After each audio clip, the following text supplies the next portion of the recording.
Welcome to the Wednesday, October 10th work session. Okay. We'll begin our meeting tonight with the Pledge of Allegiance, so if you'd all please stand. I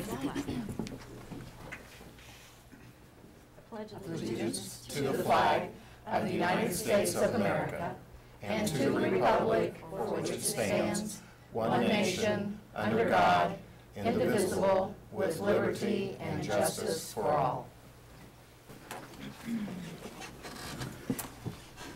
I was not here 2 weeks ago, and Mrs. Morgeson led the meeting for me. And one of the things she did was she had different members read the statements of mission and vision. And so in watching the meeting, I thought that was nice. I thought it kind of mixed things up a little bit. So I asked Aaron and Dixie to do that again tonight. So Aaron, if you'd like to read the statement of mission. The mission statement. Richmond Schools, in partnership with the community, will help all children believe in themselves, respect others, and experience the joy of learning. Through effective teaching, children will first learn the basic skills, including thinking skills, using words, numbers, and ideas. In addition, children will be given the opportunity to learn more of what they want and need to know. Adults will model behavior that will teach children to resolve conflicts successfully, take risks with new ideas, and understand that they can err without being judged. Board vision. Richmond Community Schools will be a high-performing, well-respected public school system that will make the community proud. Excellent student achievement, graduation rate, and attendance will be our hallmarks. Thanks to both of you. On to public commentary. The Board of School Trustees recognizes the value of public comment on educational issues and the importance of allowing members of the public to express themselves on corporation matters. So we've set aside 2 30-minute periods for public comment during each board meeting. If the public comment reflects inaccurate or incomplete information, the superintendent may clarify the facts, or if more investigation is needed, the comment will be clarified at the next meeting. The maximum time for individual speakers is 5 minutes per person. Do we have anyone signed up to speak? No, we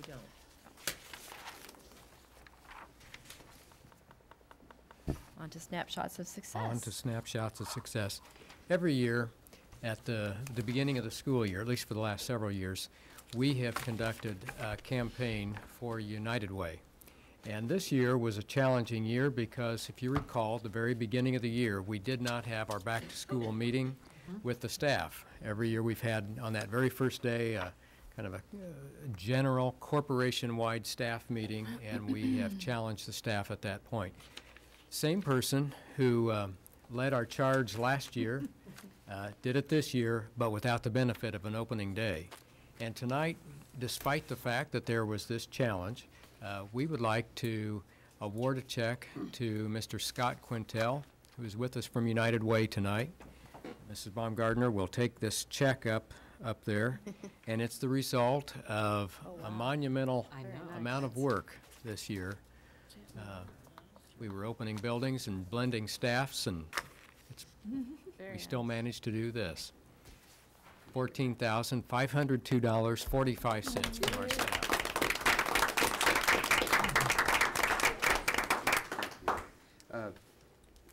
To the staff and to the board of Richmond Community Schools, thank you. It's a real honor to come here each year, as it's kind of become tradition, and talk about the generosity of the school district as it relates to the rest of the community. And as Dr. Borff pointed out, Pam Carr and her staff did a fantastic job. I love the enthusiasm and the energy they bring to it. So they're to be commended for the work they did in not just in the central office, but in each of the different buildings where they had someone who took up that challenge, represented the building. The other thing I want to share with you tonight is a new project United Way is maybe birthing, if you will, or starting to expand to the rest of the community. You'll start to hear more about it in the near future. It's called More Than Words, and it is the opportunity to set expected behavior for youth, but not just youth, also adults within the community around key values, things such as responsibility, integrity, honesty, and a long list of those. Why is that so important to mention tonight? Well, right now there are 7 early adopters that are already incorporating the More Than Words effort, and those are some pretty powerful organizations. 2 of them are here in the school district, Richmond High School, Elizabeth Starr Academy, and you're in good company with the Boys and Girls Club, YMCA, Reed Hospital, Central United Methodist Church, and also First English Lutheran Church. Those are the early adopters that are really piloting this. But the most important thing is it started with the kids at Richmond High School. It has been in progress there for about a year now, and Leslie Bolzer and Brian Dare have been working with the kids primarily through lunch. Chris Lepresti has also been very involved, and we're seeing some great things. I didn't bring the exact numbers with me, but I know that in working with Misty last year, we were able to pull some comparative numbers from the last 2 school years and look at things such as fighting and bullying and pressure amongst kids one to another. And we've seen some great decreases, what with the More Than Words program and Challenge Day that has taken place again this year. There's some exciting things going on. These are things that will benefit the whole community as United Way addresses issues like teen pregnancy and juvenile delinquency and family violence. The More Than Words values will be an underpinning that will assist all of those. And it's important that we recognize that it started right here at Richmond High School. So thank you for the financial generosity of the employees. Also thank you for what the staff and also the students do to benefit Wayne County. We certainly appreciate it. Thank you, Thank Mr. you. Quintel. Scott, I will see to it that they all get the logo and all of the words so that they will have everything they need to understand More Than Words. Great, thank you. On to reports and discussion topics. And our first discussion topic or report would be from Misty Hollis, who is going to talk to you tonight about where we are on our pursuit of the Race to the Top fund. Good evening. Really just want to share with you a synopsis on where we are right now. I want to first thank Karen Kimball, who is working on her own time, well, pretty much on her own time, with us on this grant. And I really want to appreciate her and her effort in putting up with me, most important. I can explain that later, but we've had fun together in challenging times and good discussion together. We have had several conversations with administrators in this building, and then we held stakeholder meetings with people within our buildings, the intermediate buildings and the high school, and are looking at our data and putting our data together. And from those conversations, we have pinned down really 4 areas that we will be focusing on with this grant.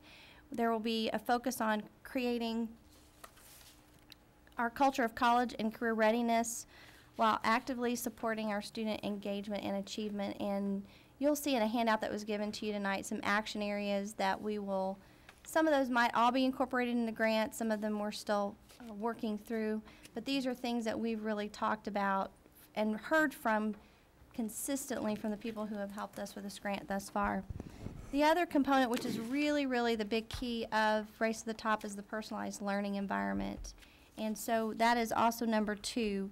And you'll see those areas that we've talked about that need to be focused underneath that. Our third and fourth area is implementing and support improvement of a district-wide data system that will connect all of our student achievement, behavior, attendance, and testing data in one system. That was, it's something we've talked about for about 4 years since I've been here. But in order for us to meet the demands and the expectations of the grant, that's going to be even more important.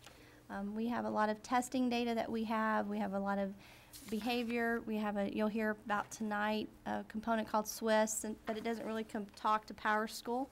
And so there's just we have little silos of data is what I call it. And to have one place, one collective place that we can quickly and get that information, teachers can quickly get to it, parents can, and students can, is going to be a very large component and focus of this grant. I just listed underneath that action just some of the things that came out of areas we need to focus on as far as the silos of data. And then the last one is expanding our strategies to engage our families, guardians, and our community partners in order to support the success of our students. We have done a lot of that in the last 4 years with Safe Schools, Healthy Students, building up that partner base, and we celebrate that, but we also know there's still some areas that we can improve and grow, and one of the big areas is that parent engagement, parent involvement in our buildings.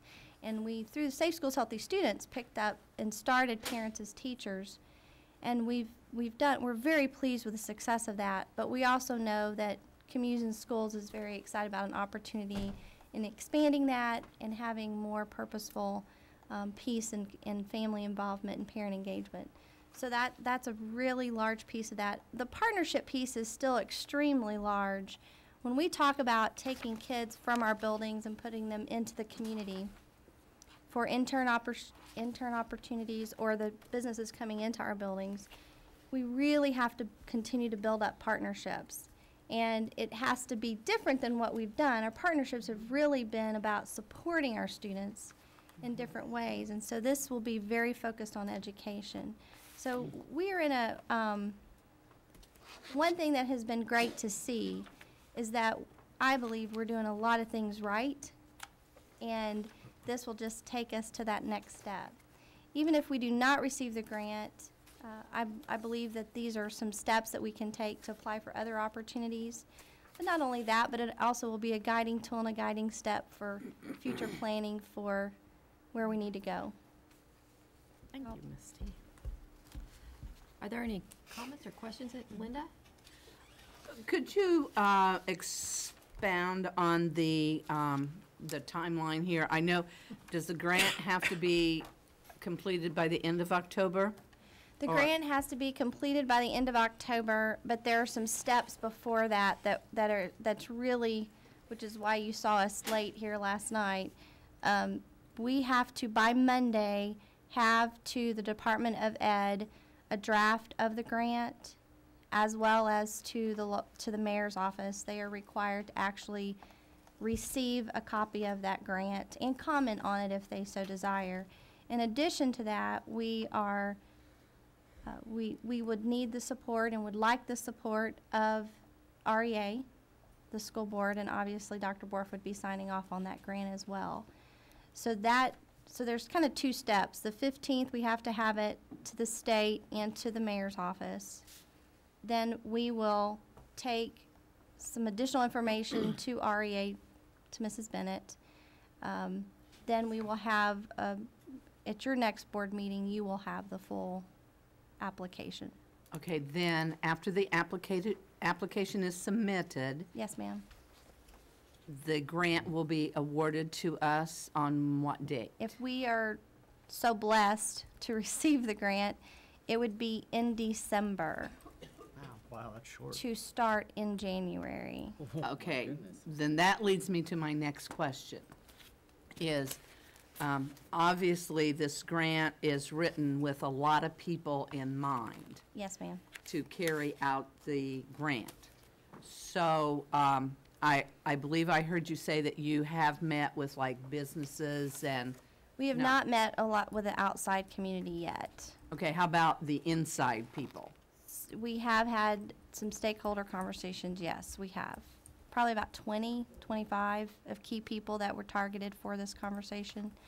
We Because have isn't it not- going to take a lot of inside people as well as outside people to carry this grant out? It would, and I would equate it similar to what we did with Safe Schools, Healthy Students. You have to have a year of, you just can't start January 1 and say, well, here we go, we're moving forward. There's a whole year, and we're aware of the culture that we are in right now, that we need to make sure it's very connected to RISE. It's connected to everything that we're doing with Common Core standards. All of that has to be tied into it. So we wouldn't be doing, it wouldn't be one of those things, January 1st, you know, the iPads are ordered. That would actually be in our timeline looking at year 2. There's a lot of training, a lot of planning, a lot of conversation that still has to take place. There's required baseline data that we currently, that they would like us to have that we do not have. And so if we provide them a letter of assurance saying that we will have it by 2014-15, then we're okay to still submit the grant. So there's still baseline data we've got to put into place as well for that. So that first year will be a lot about discussing and where we are, where we want to go with the grant. And I would say, just because of my own experience in the last 4 years,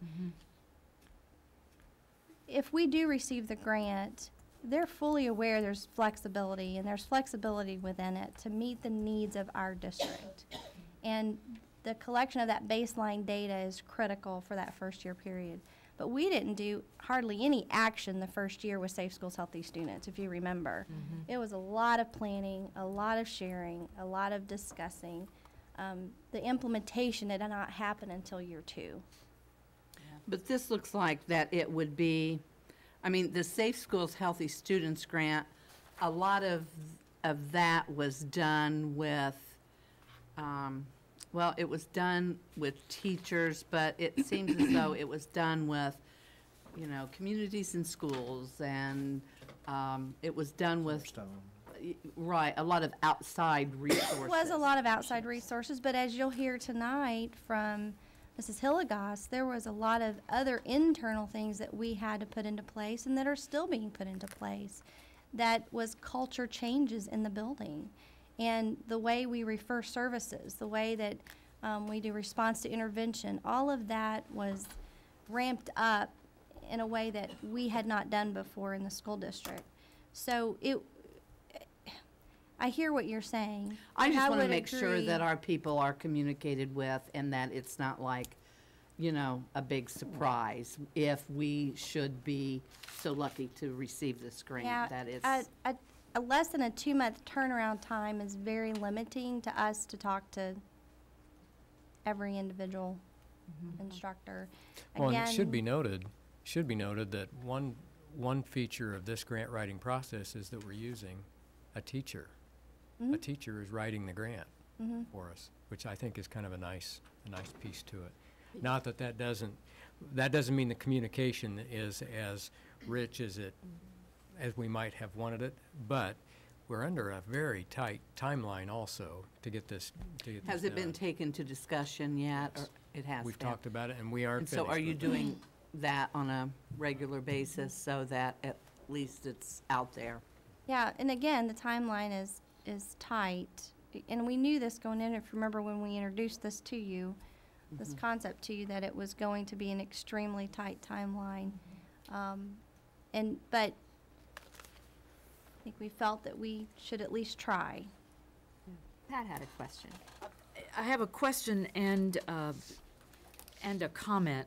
The most exciting part for me is that this responds to a lot of stuff I heard last week from my Challenge Day group, kids who wanted hands-on learning. And I think we've heard these things for a long time. And to see it all wrapped into one package, because it really is going to change the way we do secondary education, which we've talked about for a long time. I appreciate the students become the keeper of their data portfolio, because you know where More Than Words that Scott was talking about came from the Adolescent Responsibility Task Force, and how we can incorporate into everything we do a component that allows kids to own more of what they do. So I appreciate that. I'd love to see a little more of that, and I'm not going to ask you to add more because I know you're on the timeline. But the more we think about that, so I guess that was more a comment than a question. So Well, that's thank good. you for making that. What I would say is the individuals that were here representing the high school and the intermediate buildings for a day, 2 days that we took comments and feedback, I did not share with them the overall grant expectations. It was like a 2-page fact sheet. And I just facilitated questions. So when it was all said and done, basically what they felt was important to move us forward matched what the grant was requiring. Yep. And that made me feel really, really good. And it made Karen feel really good too. We also did an exercise where the morning group and we had an evening group. And the evening, we did not share anything with the evening group, what the morning group said. And it almost, their comments Yeah. were exactly the same. And so I believe that we really are, from a district perspective, hearing the common thread And again, even if the grant is not received, I believe this is a great place for the intermediate buildings and the high schools to go forward. And it really, in the 4 years I've been here and been blessed to be here, it's things that have been talked about. And Absolutely. in most cases, and if you look at these action areas, a lot of the buildings are starting to do this already. They really are. And I think it's good to celebrate that and just build on it. A little more intentionality, yeah. Other comments? Thank you. Thank you. Thanks, Misty. So we're on to our 2012-2013 district strategic plan. Yeah, a few weeks ago, the board had a session with Dr. Benjamin working on the development of a new, updated strategic plan. And what board members have in front of them, and Pam, these are posted on the web, this strategic plan, okay. In green are some of the changes he made based on comments that he observed or listened to in the meeting. One of the things that we would like to do this evening is get from you some feedback on what you feel he was right on target with or needs revision, or maybe there are some issues that you would like to add or see addressed. But basically, we would like to begin refining this and bringing it to an upcoming meeting, if not the very next meeting, for adoption, so that we can start aligning our efforts within the district to this plan. Well, we discussed this, it was discussed at the Yes. last meeting, and some small changes have been made. So after reviewing this draft, what kind of comments do I have from board members? Pat? And I apologize and appreciate the changes. I have my overall concern, I think, was begun to be addressed by Suzanne and Alan at the last meeting, and it really hit me when Aaron read the mission tonight. When I talk to parents about how they choose a school system, the first thing out of their mouths is not necessarily, I look only at test scores, but they look at climate and at welcoming for kids and the statement that Aaron used, joy of learning, in that mission. I know the joy of learning is not measurable, and I understand we have to meet various things. How can we frame maybe a statement that I want to say to people, we do care that kids like school. We do care that kids feel a joy for learning. We do want them to come to school, and it's not just about tests and measurement. And I don't know how to do that with this strategic plan, because I think everything that is here, I appreciate the values, I appreciate the objectives that he has embedded in all of those things.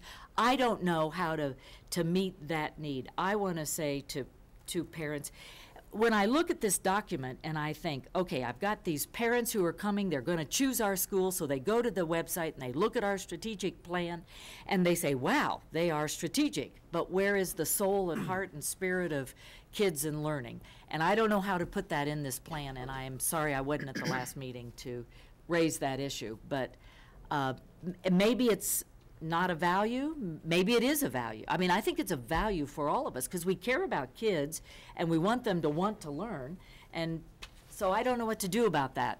Would you put it in your mission statement, through the joy of learning, we will graduate students who are literate? No, I think the mission is directing that. I don't know whether it's a belief or a value or what. Is there a value that it could go with, and that we could put it in how we are living and embedding that value? Yeah.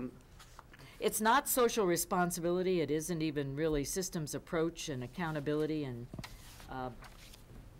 But unless I'm wrong, the living and embedding side is a side that is a living, working document. I mean, that could fluctuate however we want it as the process goes through, right? Mm-hmm. Could even go under social responsibility somewhere, perhaps. Could be, but do you see what I was concerned about? Because That came up in the retreat, and it came up Right. in the meeting too. So. And it's hard to put it, it's hard to articulate it so that it can be measured. You know what I mean? But it is a sense of culture and climate, and, Talked about satisfaction, but that's different. I'm sorry, what? We talked about satisfaction, but Yeah. that's different. I think it can be measured. I mean, don't we have, Then let's do it. well, don't we have surveys that we do with our students that ask them if they like school and if they enjoy, I mean, I don't know exactly how the questions are Sure. framed, but I think that we do have surveys that we do with our students that ask questions, and certainly we could make sure that we're asking. Do you understand what I'm trying to say? I understand what you're saying. But I don't know how to frame it, and I haven't been, anyway. And whether we need to talk, you look pensive there, Alan. Well, I'm just trying to work your thoughts into some of these areas that exist. For example, the customer satisfaction marketing is part of the performance targets, which would get to Linda's Right. suggestion that we might want to develop some kind of a tool that gets at that very concept. And I'm looking within the values statements, maybe High expectations. high expectations could be a spot for that. Yeah. And there's we could evidence to expand that. prove that Uh, the joy in the arts and the music and some of those other Right. things we've talked about. Because you all talked contribute to about that at the performance. last Yeah. meeting, you know, because this doesn't reflect that we truly believe we should address the whole child and all that with the creative arts and music and all of that. It just felt so sterile as I read it, because I hadn't been involved in that one conversation, and I thought, well, if somebody just reads this cold, they won't feel that we have a heart for learning and a heart for their kids. Dixie, you're the wordsmith, right? But I do agree with you that the rest of this doesn't happen unless you have that. Yeah. And I might even put high expectations as the first value. There's a possibility you could make some kind of statement there where it says leadership values, that you have a statement that leads to the actual value and brief explanation. You know what I'm saying? Yeah. That you would, through that, we will do this.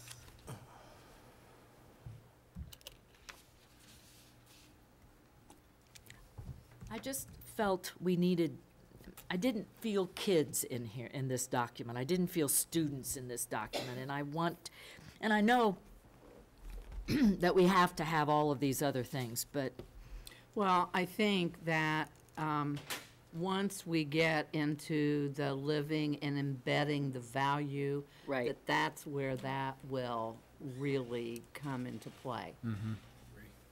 and I don't want us to forget it, and if we don't have it in our values, then we don't have a reason to put it over here, so. Well, But it's Dixie, what you're important, it's saying, important enough that after you have the mission, vision, mission, leadership values, a statement that encompasses that leads to The rest of the the values. rest of the I and what th- I'm I thinking would is appreciate if- that. I if- think that, if I we like that, have Dixie. something there, it might also better explain how the right column interfaces Right. with the left Correct. column.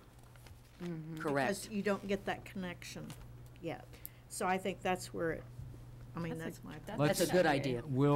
I'll visit this with Steve Benjamin, and we'll get back Well, something for you to respond to. I've read strategic plans in 4 other communities, because this was going on while I was out traveling around. And they had a sense of, kind of a spirit about their school, and I want us to be represented. I mean, we work hard and all of those things, and we're going to pay attention to that, but we've lost, in this document anyway, that sense of mission. Why are you smiling? I'm smiling because I'm wondering, you're going to wordsmith this, tweak it, whatever. You're going to touch base with Dr. Benjamin again. And are we going to be then getting back another one of these so we can have, We have a Well, meeting with Dr. Benjamin. right, we do. next week, So Right. I would like to finalize it at that point. and that's what I'm getting at. You know, we will talk about this, and we will continue to talk about this as we not only wordsmith it, but also put it into effect. And I think some of Linda's concerns and Pat's concerns in regards to the climate and the atmosphere, you know, words are only words until you put them in action, and then it becomes something living, breathing. That's how we're able to measure at that point. That's how we're able to look at the climate and see how it changes. This is how students begin to understand that through these words, our practices, you know, from the top down, are what make the atmosphere, the climate, which spreads over not only into the classroom, but to the home of the student, the home of the teacher, and that's where we embody the environment and the climate that we're looking for at that point. But we can talk about this again in 6 months, and Pat, you're going to have another question, I'm going to have another question, but my concern is right now as we wordsmith this, let's start to talk about it, put it into action, and then let's see this body develop and make it something measurable. I think what you're going to find is that the piece that you're looking for will be the piece that lives, that you were just talking about, Aaron. For example, let's take two things that have just happened. Let's take Challenge Day. Challenge Day could be in the right column. We could talk about the high expectations. We could talk about shared leadership, the systems approach. I mean, Challenge Day could bring to life some of those values and show how we're Right. dedicated to some of those very softer than measurable type values. Let's take a look at the boys' soccer team. I mean, the fact that it was a team that has done a very nice job. They've won the sectional. That in itself talks about shared leadership again. I mean, there are ways that we could bring out some of the nice features of just human interaction that makes these values that you are concerned about being a little black and white really take on some color. But I want to make sure that students could see themselves in this picture. I mean, that's part of the race to the top. I really feel that the race to the top to the application that you're putting together starts to bring students to the forefront and not focus on all of the adults. And that's what I felt was missing in this as we think about it. So it's not just tweaking words, but I want us to acknowledge that we really care about that spirit. Okay, but Dixie's going to figure out how to put it on there. Thank you, Dixie. Said you. Steve Benjamin will work on that, and you can respond to it. Linda? Dr. Borf, could you please talk about what will happen once we adopt this Sure. so that everyone that's viewing or here will know what we're doing? If you go to pages 2 and 3, that's probably the easiest place to show you how this will take effect. Once you adopt this, then we will be looking, administrators and building level staffs will be looking at how we'll build our strategies to support your goals. And there will be some, almost like a matrix of what goal we'll look at, the performance targets that we'll look at, how we'll respond to that in strategies, timeline, who's responsible. So it'll be a sizable document, just like our other one was for last year. This is where it will take shape. What I'm guessing, though, and what I think is kind of interesting as we develop ours, is that this year we have a value to correspond to. Yep. We'll develop our strategies, but we'll reference the values that we're also looking at as we develop our strategic So how goals. might people be involved in that process? Well, our cabinet will probably look at exactly which areas we'll be divvying out responsibilities to, but we'll also bring the principals into this conversation, and from there, they'll start working at their levels. teachers will be involved at the building level. There will be some teachers involved at the corporation level too, through the REA discussions and how we move that through. I can't tell you which of these goals would lend themselves to parent involvement, but we will look at involving parents and students as well. Good. And the discussion we're going to have about the school improvement plan process is where the buildings themselves will be intimately involved in working towards those goals. Absolutely. That's why we would like to have this adopted Yeah. fairly soon. I had just one other quick Go ahead, little Pat. question. Under the social responsibility, when it says we partner with organizations, agencies, I just didn't, well, I guess in the experience from the Safe School, Healthy Students, Boys and Girls Club, CIS, and Centerstone were 3 almost equal partners, and I hate to, I guess I didn't want to show a preference to the Boys and Girls Club over the other 2 organizations. We either take out some or put some in. I did. We'll be changing that, though, those Yeah, values. yeah. But this They changes. will be rotating values. No, not the values part. I mean, this not the thing on the values. side. I know. Yeah. But when we see our partners, when they take a look at it, I guess my political, I'm looking at Misty here because in our Safe School, Healthy Student partnership, the communities and schools kind of saw themselves as equal with Boys and Girls Club. I just don't want to make anybody mad, that's all. And I know we might be changing that, but I was just going to make sure that it was. I had the same thought. So As- don't mention anybody specifically. Either don't mention anybody Or mention them all. or make sure we have the 2 or 3 main ones Because that we we work talked with. about how many organizations I see there's that 100. partner with us. Right. So don't Yep. single any. Yeah. Can't name them all, sure. Because, yeah, that's an okay, that's an okay. I had thought the same thing, but Okay. I envision an electronic marquee where these partners are constantly rolling through. Maybe we can somehow incorporate that into Well, our at the strategy. National School Board Association Conference, I went to a session where they put their strategic plan as an interactive document on their website. And indeed it was. It almost had a marquee, partners and those kind of things. So, did you go to that session? It was a didn't go to that one. really interesting way, so. Well, I think we're so fortunate here to have so many partners Yes. in our community. I mean, we're very, very fortunate in that respect. If you remember, it surprised Dr. Benjamin too. Yes. Well, it even though we know who they are, it surprises us sometimes when you see the list. Sure. Right. It's huge. Well, I just didn't want to hurt anybody's feelings. Well, and they serve so many different roles, you know, in our system. Do we have any other? just an aside from, Or just an aside from that, when we're talking about the partners, here's a thought, I don't know if we do this. How have we publicly acknowledged every one of our partners? I mean, have we advertised something maybe in the newspaper and just a general broad thank you, naming each one of them? Because I see, maybe through the communications committee, but, or marketing, if we were to do that, it may inspire other hidden partners out there who have not been given the opportunity, or they didn't think that they had an opportunity to come about and be contributing partners in the community. Weren't they all listed on the, On the annual report. Yeah, it was a page dedicated only to Only them. to partners, yep. and is that on the website?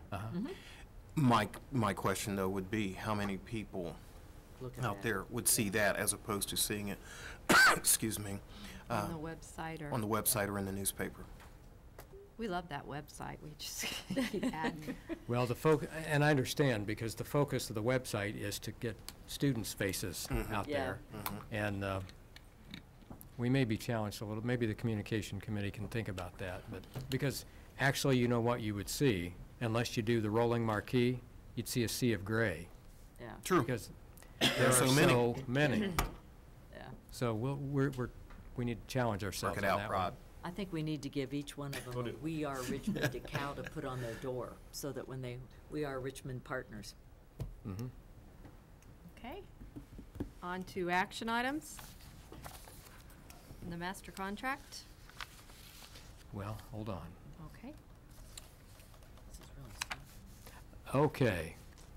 I am pleased to bring to the board's attention the approval of a master contract. I will let Mrs. Stewart talk about that and present it formally, but I also want to acknowledge in our audience is Wendy Bennett, who is the president of the Richmond Education Association, who worked on this bargaining team with the administration and board. And this is the earliest, I think, in the year and in the process that we've been able to arrive at an agreement. So it's not only nice to bring it to you, it's nice to bring it to you at this time of year. And I acknowledge the cooperation and work commitment from the REA to get to this point. Mrs. Stewart. Okay, the tentative agreement between Richmond Community Schools and the Richmond Education Association was reached September 27th. And in that agreement, it was determined that by December 1st, 2012, each teacher would receive a one-time stipend based on their year's experience and education as documented from the 11-12 school year. The current level on the salary schedule for the 12-13 school year is the same as it was for last year. And the multiplier for that is no greater than 33%. By statute, education and years experience can be no more than that. And then we also wanted to include in that formula leadership, and that would be computed with a multiplier of 67%. And we worked with REA during the bargaining to define leadership as documented fulfillment or participation in two of the following areas, and this was for last year. National board certification, a 93% attendance rate, participation on building, district, or state committees in an unpaid capacity, professional association membership, supervision of a student teacher or practicum student, and then the last area is 15 documented professional growth points. Obviously, this is not an exhaustive list of leadership, but for our purposes for this contract settlement, these are the things we'll use. And then we'll use dollars used to fund this stipend represent 1% of the current scattergram of teachers in the general fund. All teachers, of all teachers. I think I read in the paper it was 1% of our budget, and that's not correct. It's 1% of the salary total of all teachers. The state RISE model chart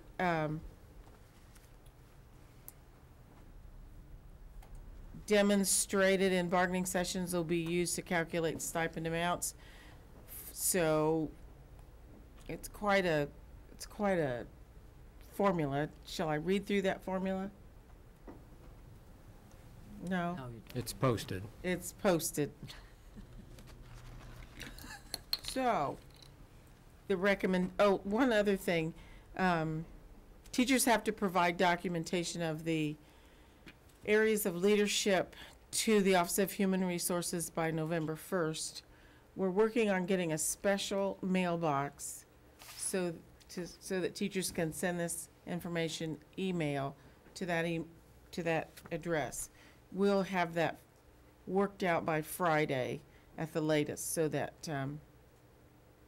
teachers can send us the information. They have till November 1st. And then teachers hired for the 12-13 school year are not eligible for the stipend. So it is recommended that the board approve the tentative agreement as presented. Linda Morgeson makes a motion and Aaron Stevens seconds the motion. Now, do we have comments and questions on this? I think I better add a comment. Yeah, we also made a commitment during this bargaining session to work to create a draft of a compensation model for next year.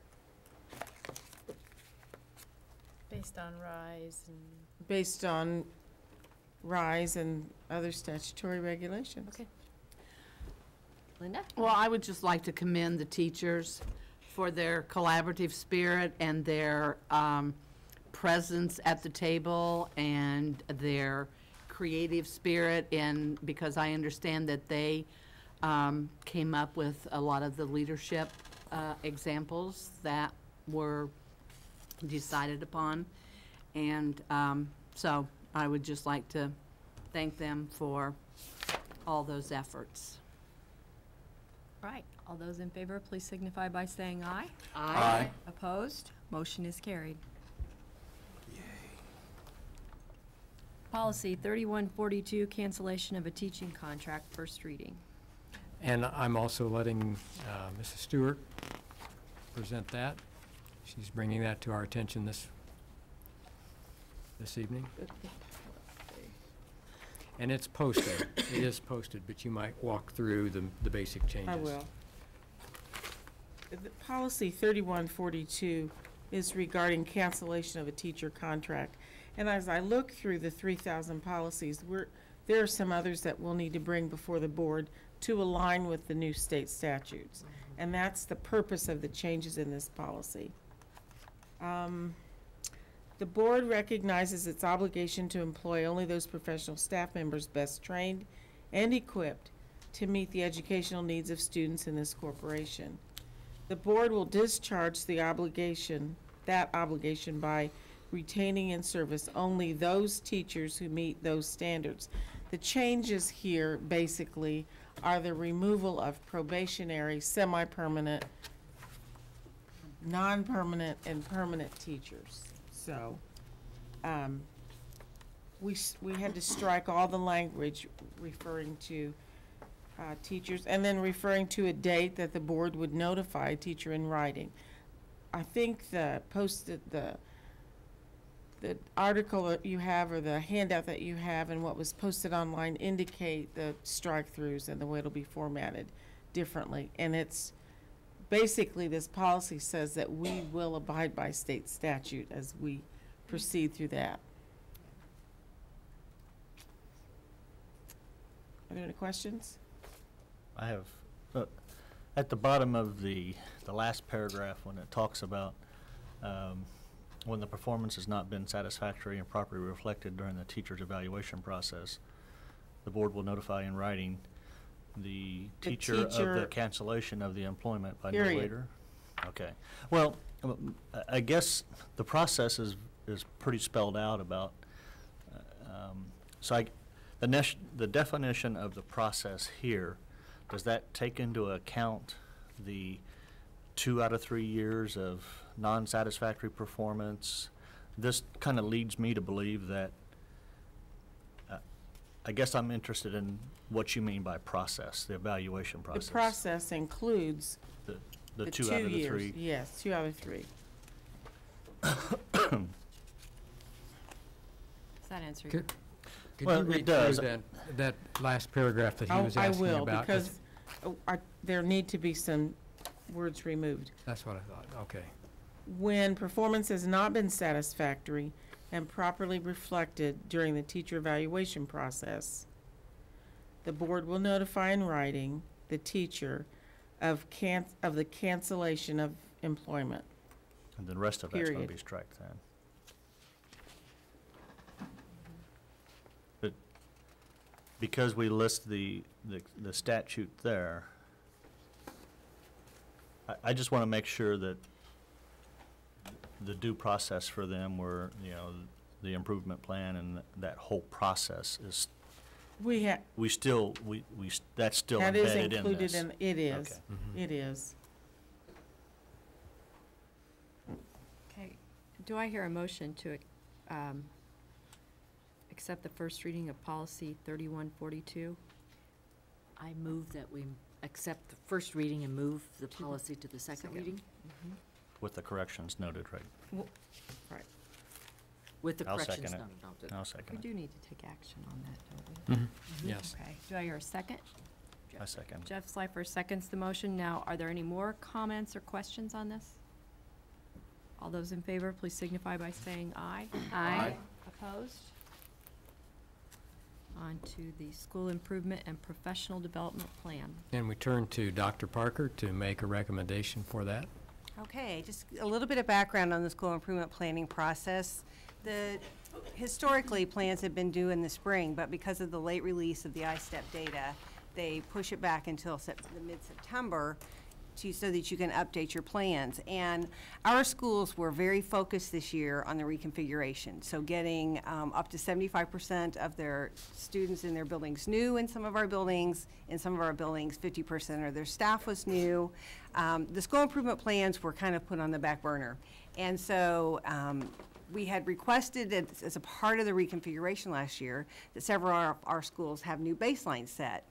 Well, that was denied, and we were very upset about that. But as we began to think about that, it really doesn't matter, because the way that we calculate our accountability is completely different. Our accountability has nothing to do with how the students we had last year did.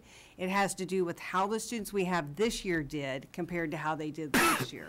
So when we look at our students and we look at how we're going to look at our data for planning, we're starting fresh. And so all the schools now are compiling their spreadsheets of all the students they have now with their performance on ISTEP last year in English Language Arts and Math.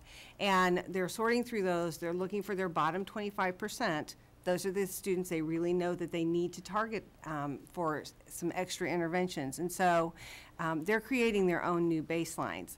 Our goals, if you'll see, still reflect the current board goals. And so they're waiting until you have finished your strategic planning process so that the goals can more closely match what the board has set as their goals. And so this whole year we'll be working through that continuous improvement or planning process through Dr. Benjamin's 8-step process to align our school plans with the district and the board goals. The data analysis, as I said, is going to be based on the kids that we have right now in each of our buildings. And then once schools have done that, they'll be looking at their data, they'll be looking at their comprehensive needs assessment, and they'll be coming up with strategies within their own buildings to use. And it's a constant balancing act between having district-wide initiatives that are consistent across all of our buildings so that as our students are very mobile and move from building to building and to building, that they have access to the same strategies and interventions as they move. But also recognizing that some of our buildings differ, and there may be a need in one building that doesn't exist in another building, or a preference for a particular intervention that matches their student population needs. So schools will be working to embed district initiatives and then also looking at the research and the evidence base to say what else might we choose in our building. And so you will see those reflected in the plans. You will see some reflected in the plans now. They are very, for instance, in Elizabeth Starr Academy, they talk about microsociety and how that is used to reach the goals that they've written. Also this year, many of the schools included as goals having students and teachers using their data and actually having students be able to track their data and talk about their progress. And so those were some goals that were added this year. But these are in place now, but we are actively working to create and be ready for the next round of school improvement, but we'll wait on the goals until we get the board goals. So I would like the board to approve those. Do I hear a motion to approve PL 221 School Improvement and Professional Development Plans? So moved. Pat Heine makes the motion and Dixie Robinson seconds the motion. Now, are there comments and questions? Linda? Did somebody else want to go? I can go after. Go ahead. Linda. Okay, well, I have lots of questions. So, is the data that is in the plan, does that data reflect the students in that building right now? No, the data that's in the plans is what the DOE sends us and says, this is your building data. And that is, we include that because that's what they tell us to include. That is your baseline. That's what they call our baseline. And had they not changed the way they calculate our school grade, that would be what we would have to show improvement on. They're not going to calculate our grade that way anymore. It's going to be based on our current students, and so that's what's being compiled. That doesn't make any sense. Students who are there 162 days, and there's sort of it's a distinction that we used to look at improvement. We used to say, last year we were at 62% passage rate in our building. This year we're shooting for 72. We don't do improvement anymore. It's now growth, and it's based on the individual students in your building and that cohort group they get put in. So it's a whole new ballgame. Okay, so you said this is an ongoing process. So, like, isn't this document supposed to guide what each school does on a daily basis? And it's supposed to guide their professional development? So how is that, like, are we going to wait until the end of this year to add to the document, rewrite the document, I don't know, do whatever to the document? Or how is that going to work? What is the process there? Well, the process is beginning now. They'll be pulling together school improvement teams and begin working on their one that they will submit next year. But that professional development component, that was reviewed with teachers, and they talk about what is it that we need to have in our buildings in terms of our professional development. Each building looks at their needs and sets their professional development based on the strategies that they want to implement. So the professional development plans, the goals, the goals are what drive the professional development. Okay, well, one more question, and then I'll let you guys. I'll let you. Thank you. You're welcome. See, I'm pretending like I'm still in charge. But I know it's you, Kelly. I'm tough. Well, I guess as I looked over the plans, and I looked over all of them, and I spent a lot of time looking over them, there were some things that really jumped out at me. But I was concerned because then I didn't find strategies that went with, and some of the things were like writing. I mean, that jumped out across each one of them, that there is a definite deficit in our students' writing. And then I saw things like that in many instances, our boys are not achieving to the levels of our girls, and especially language arts. And then I didn't find any strategies for that, or a subgroup of free and reduced lunch versus non-free and reduced lunch. And then I didn't see any strategies for that either. And so I kind of became concerned.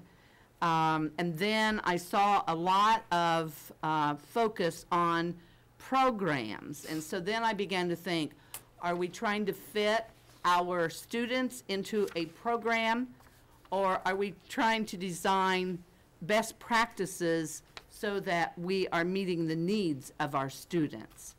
And so that was another concern that I had. So you may want to address those. There was a lot right there, I know, but. Address those now or address those as Well, the year moves on? I wasn't quite sure I understood the question. Well, What are the you know, strategies? if the data is being analyzed and they have pinpointed these things, how can you address them if you don't A have any strategy. kind of strategies in your plan to address them?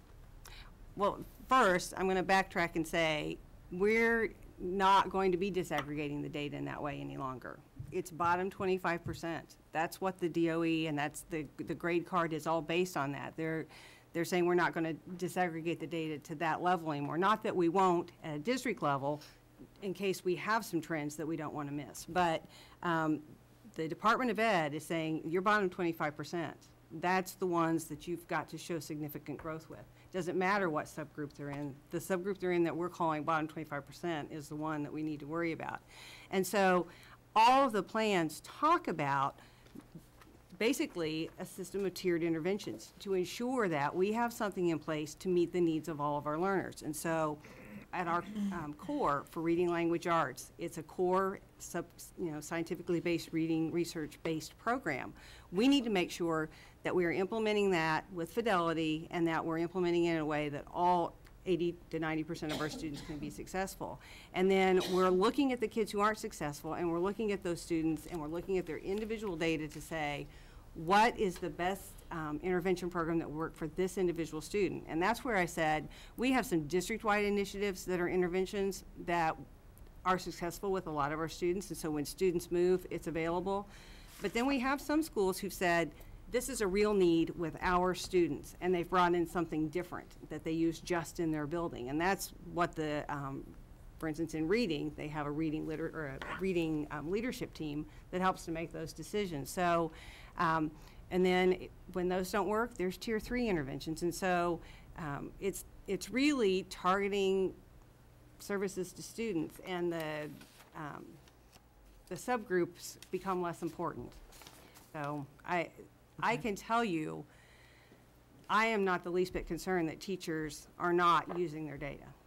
If you get out in the buildings, the data's posted, they can talk about it, they can talk about, you know, a lot of them have created some forms that they use. These are the goals that we're working on. This is what my data is telling me. This group of students needs to work on this. This group of students needs to work on this. And they're building their small groups based on that. So, well, but I also read in the plans that time was a factor, and especially with writing. And so, I mean, that is something that all the students are assessed on. And so, you know, that really raised a level of concern that we are not teaching the writing process or not doing what we need to do with writing. Well, time continues. Whenever there's a discussion of what's our biggest need, that's the first one that comes up across the board. And we've spent a lot of time in the last year or so looking at schedules and ensuring, I mean, the DOE has said a 90-minute reading block, and it is not a writing block, it's a reading block. We do writing in response to reading during that block. That is absolutely appropriate to do that. We do math.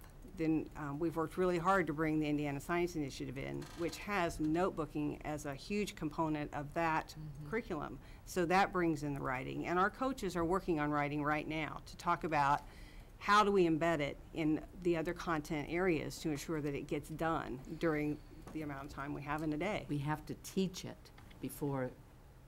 as the students are using it. It has to be taught. It won't just be caught.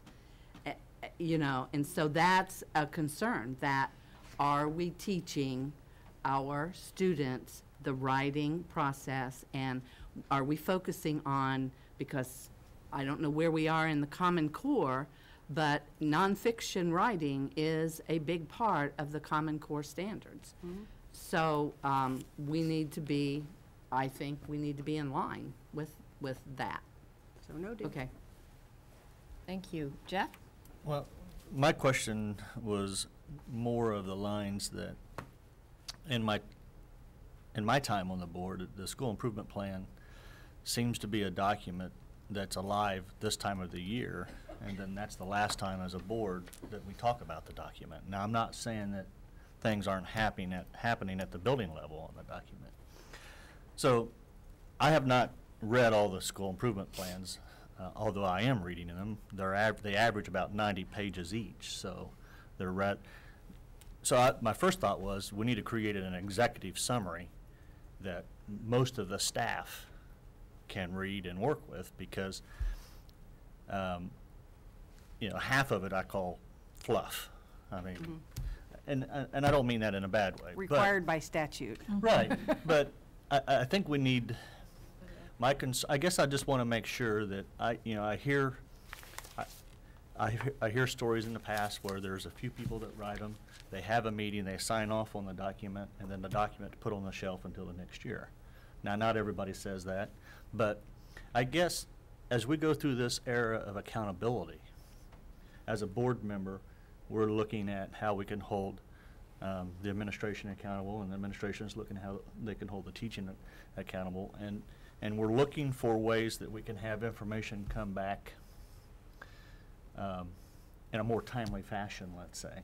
So is there some way that we could take this type of a document and have a quarterly report on where we're at, how we assessed it? Because every school had a school improvement plan last year, but I have never received a report evaluating how that school performed against that plan, and then what were the shortcomings from that plan, and what did they do the next year to change those? I mean, so there's never really been any, to me, there's never been any connection.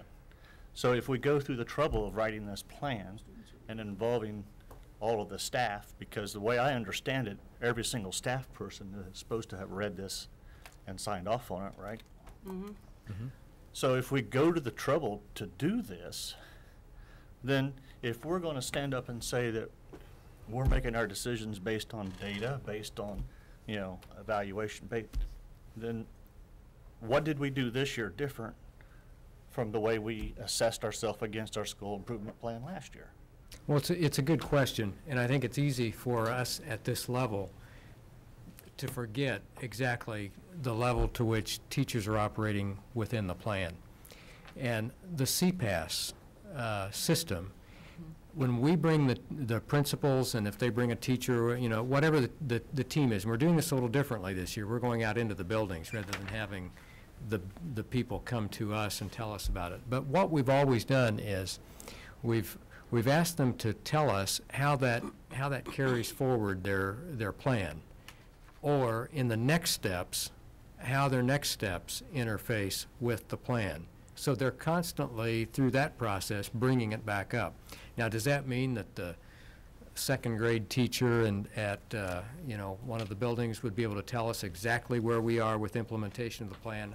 I don't know, and I would bet they can't. Right. But they do know where their piece fits in.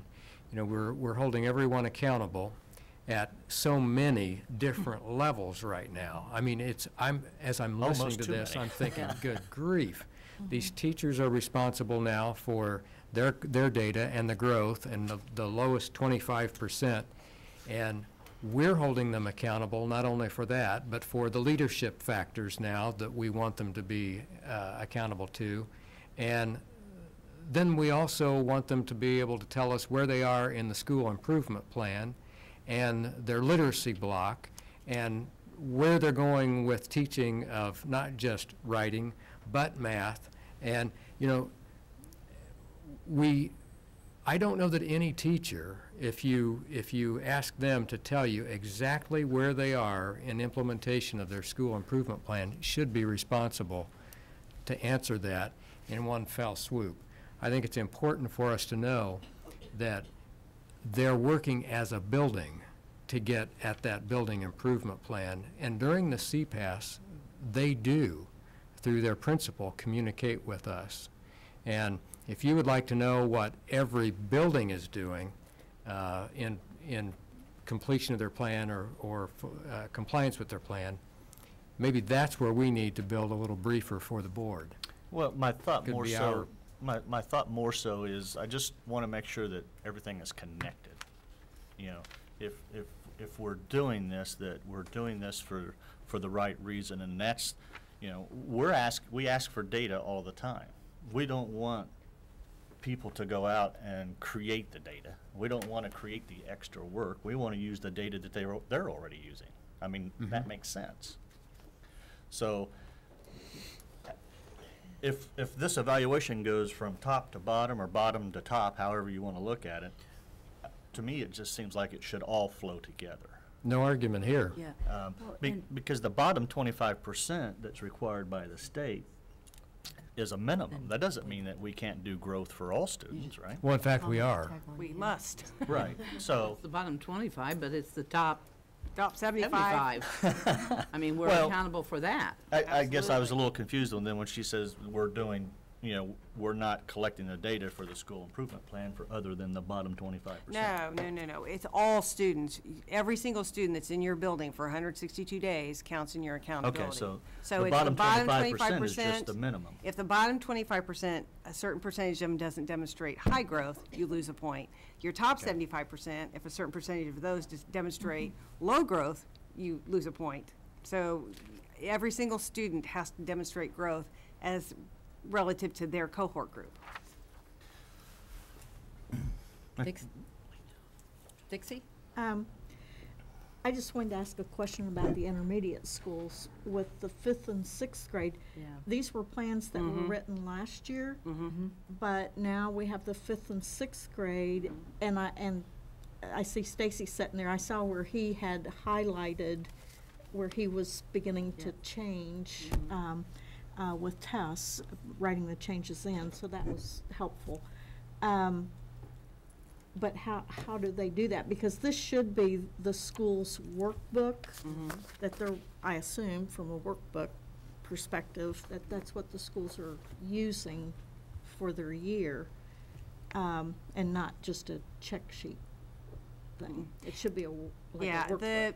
If you look at the landscape pages, the actual school goals, the school goals were consistent across all of our schools last year, and they were based on board goals. And as you'll recall, I think they were 100% in English language arts and math. And so those goals didn't change, and all of our teachers are still working toward those goals.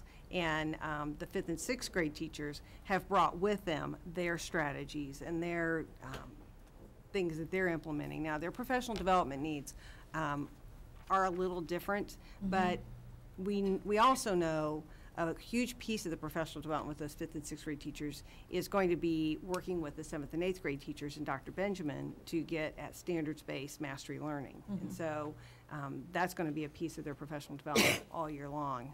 It really is going to be a process of pulling together their school improvement teams. So they have teacher representatives, they have parent representatives, they have community representatives, administrator, to begin looking at their plans and doing another comprehensive needs assessment that pulls in that 5th and 6th grade. It's a process. So they're just, like right now, they're just kind of having to use what they had last year, and then they'll be blending for the next. And we talked about in the spring trying to blend those and really start that process then, but we just couldn't ask our teachers to do one more thing. No, I understand that. I understand that.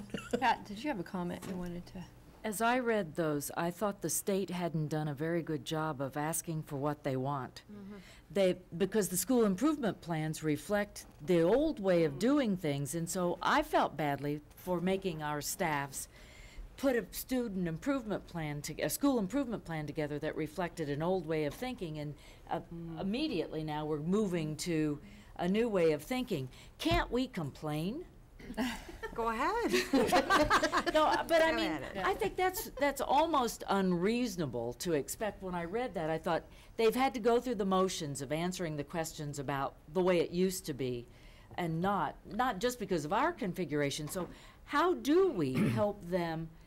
I mean, I don't know what at the board level we could do, because I do understand they're all working very hard and they have their individual student plans and all of those kind of things. But as I read those, I thought there's some just going through the motion to answer the questions the state used to ask and not what they're asking now. Across the state, it's a transition year. We were just, I think, fortunate that it was a transition year here as well, because we were not only changing the way that we are grading ourselves in the state, we changed the way our buildings are configured. And so we have a new way of looking at our data, and then a whole new staff, whole new student body. And so it's really a transition year for us. So it worked out that we're going to start fresh and create these in the new model.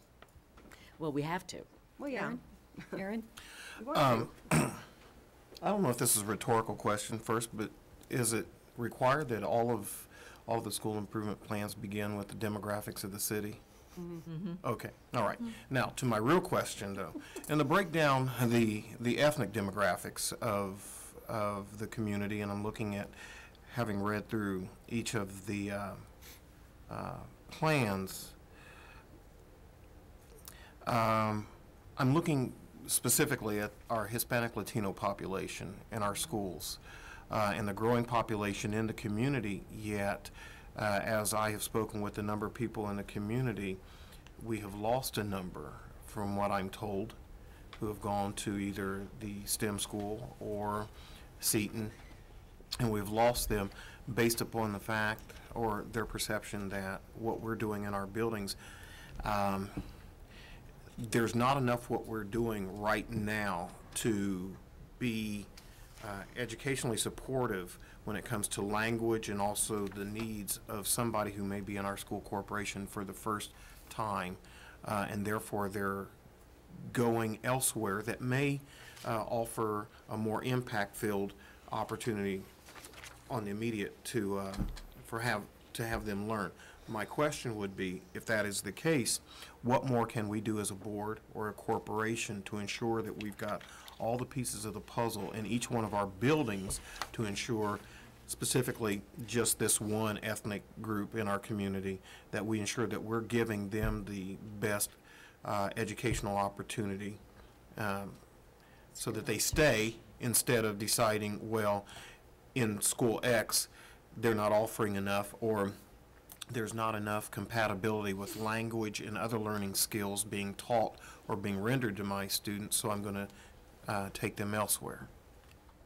Again, I'm concerned about... And maybe we should have all the people who are involved in that come to the board and talk to you. We're not prepared tonight to discuss that. It was rhetorical. But we do have a team across the district, and I think they would be very, very enthusiastic about defending what they consider to be a very aggressive approach at serving the needs of those students. And I'm not saying that they're not.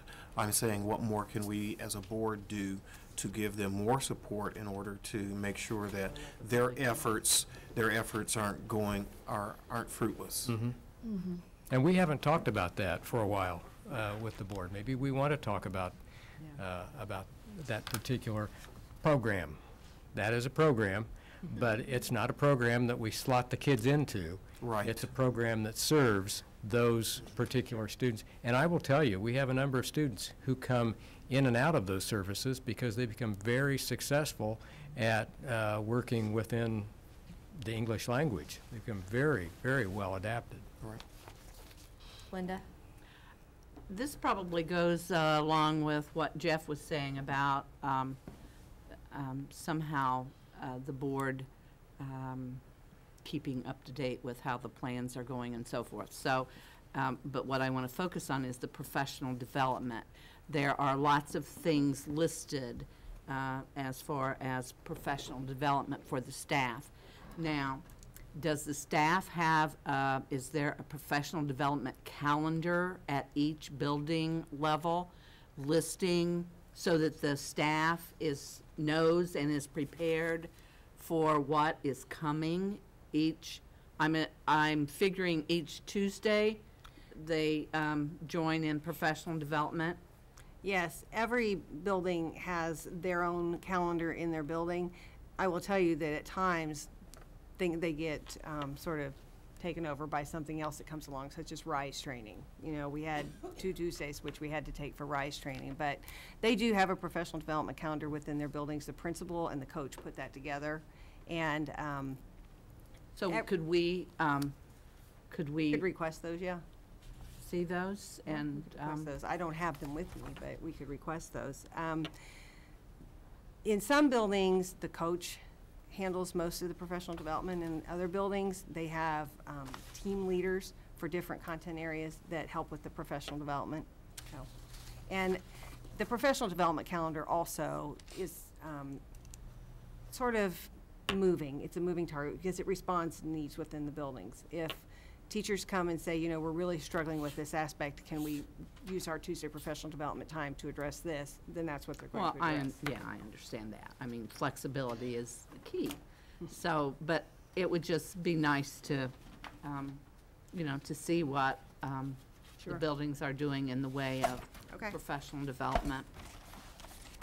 Okay, we have a motion on the floor. All those in favor, please signify by saying aye. Aye. Opposed? Motion is carried. We're now on to our master plan. For the master plan, so if you recall, at the last board meeting, which was on a Wednesday night, the previous day, we had received some bids. And we worked with those bids that night, decided to come back after those had been analyzed a little more deeply, and we're prepared to recommend action tonight on one of those bids. Mr. Coddington will present some of that background information, and Mr. Mays may also join him at some point, but I turn it over to Mr. Coddington. Good evening. Golly, it's again great to be working in Richmond, Indiana, isn't it? Let's do a little history of why we're where we are. We have a master plan. Last December, we did grade reconfiguration. We put 5th and 6th grades in their intermediate schools. We looked at Dennis and realized that, as we well knew, that we were using a cafeteria and a gymnasium. We were going to be adding approximately 200 students to Dennis School. We were making it a cafeteria, taking everything out, having gym, putting it in. We wouldn't be able to do that with 200 extra students. So the proposal was, let's redo the gym into a cafeteria. And we did that this summer. Now, we don't have a gym. So the proposal was, let's build a gym for Dennis that goes with the cafeteria, but let's take care of the immediate needs on that. As Dr. Borf said, we came out, a lot of discussion has gone into this gym. Is it going to be an intermediate gym, an elementary gym, or is it going to be a full-size gym, of which we only have 2 in the corporation? Are we going to have adequate seating, or is this going to be a gymnasium to meet for public spectators? It's going to be a gymnasium for PE. The determination was we want a full-size gym with seating. Then we wanted it to be architecturally sound within the Dennis facility. So we wanted it all brick. Now with that, we went out for a base bid that said, have my pen and not that one, so I'm not going to mess this one up tonight. You can't read it. Can we get this a little bigger? Can somebody hit that? A little more, a little more. If you could get me to 110%, I'd appreciate it. I'm thinking 200%, but that's okay. Okay, you've got this in front of you, but let me go what the base bid was. The base bid was an all-brick building without seats and without automated controls. And we base bid that for some reasons I'm going to get to. And that base bid came out with R.L. Turner at $1,269,000 from Zionsville, Indiana. Then we said, you know, what would it look like if we had it half brick and half aluminum siding to give ourselves some options? So that was alternate 1. And then alternate 2, we're using a gym floor that has not the best wood. Very good wood, don't get me wrong, but if we wanted to go with the best wood you could get for the gym floor, what would that cost? And you see that's alternate 2. Then alternate M1 was a Johnson control, which is the controls that we have in Dennis Gym, to have automated controls for the heat and the air. It can be done remotely that can do this. But Johnson Controls is the only building that is in Dennis. The rest of the corporation, we use Havel. So we've got every building in this corporation that can be set with Havel forms, out of Warner, weekends, nights, and can be monitored. And the lone dove out here being Johnson Controls. So let's see if we would make that a Johnson Control, what would that bid be, knowing that we're going to take one of these 2. And if we wanted to go with Havel, which would standardize the whole corporation, what would that be? And that's M2. M3, then was if we wanted some chemical flush, this kind of stuff. So we did this to see where the bids were going to come in and what it was going to look like. Now, after much discussion at the last board meeting, it is our understanding that we want all brick. And we're going to stay with Johnson Control and save the $15,000 of Johnson Control from going to Havel. And then going with a total base bid of $1,314,000. So what I wanted to say, as we were saying, this is the lowest base bid. Always has been. It's not that we're not taking the lowest base bid. Now, there's other alternatives. Should we want to do that, we get us a different contractor and a different bid. But the understanding from last board meeting's conversation, Mr. Coddington come back with us with a recommendation for all brick with that, and we've done that. Therefore, we recommend that the lowest bid with the JTS Energy System of $1,314,000 be accepted. I want to understand that we will pay for this out of CPF, cash reserves. This is a little higher than we thought it would come in at. And that I said in May that when we were done with all these projects, that we'd have a capital projects reserve account, which is prudent, of $1,425,000, $1,450,000. We said this in May. So we will ask for an additional appropriation or an amendment to our appropriation, either an additional or amendment, whatever the state wants us to do, of approximately $425,000 to finish this project, leaving us with approximately $1 million in cash reserves for capital projects. We will have completed the Hibbard project, the Dennis project, the Crestdale project. We will have a balanced budget for 2012 in the general fund. We will have a cash balance in capital projects of $1 million, and we'll have a rainy day fund of 8% to do this as we said we would. I would entertain any questions that one might have. Do you need a motion first? Let's make the motion and then ask the questions. Do I hear a motion? To do what he said? Yes. So moved. Linda Morgeson makes the motion, and I'll second. Pat Heine seconds the Right. motion. Now, I know we have several questions out there. Suzanne? Okay, at the risk of upsetting the apple cart, I don't, maybe I'm wrong. I didn't necessarily say we needed to go all brick. I was just questioning what the cost difference was and whether the aluminum part way, what the shelf life was, how does that look in 30 years, and how is it maintained? And then the other question I had was about keeping it cool and warm. And is there any difference between brick and a partial aluminum? And so I want to make sure that I'm clear about what I asked, which wasn't, oh, I'm all brick all the way. I'm just kind of wanted to be sure we weren't sacrificing anything at the $40,000 expense.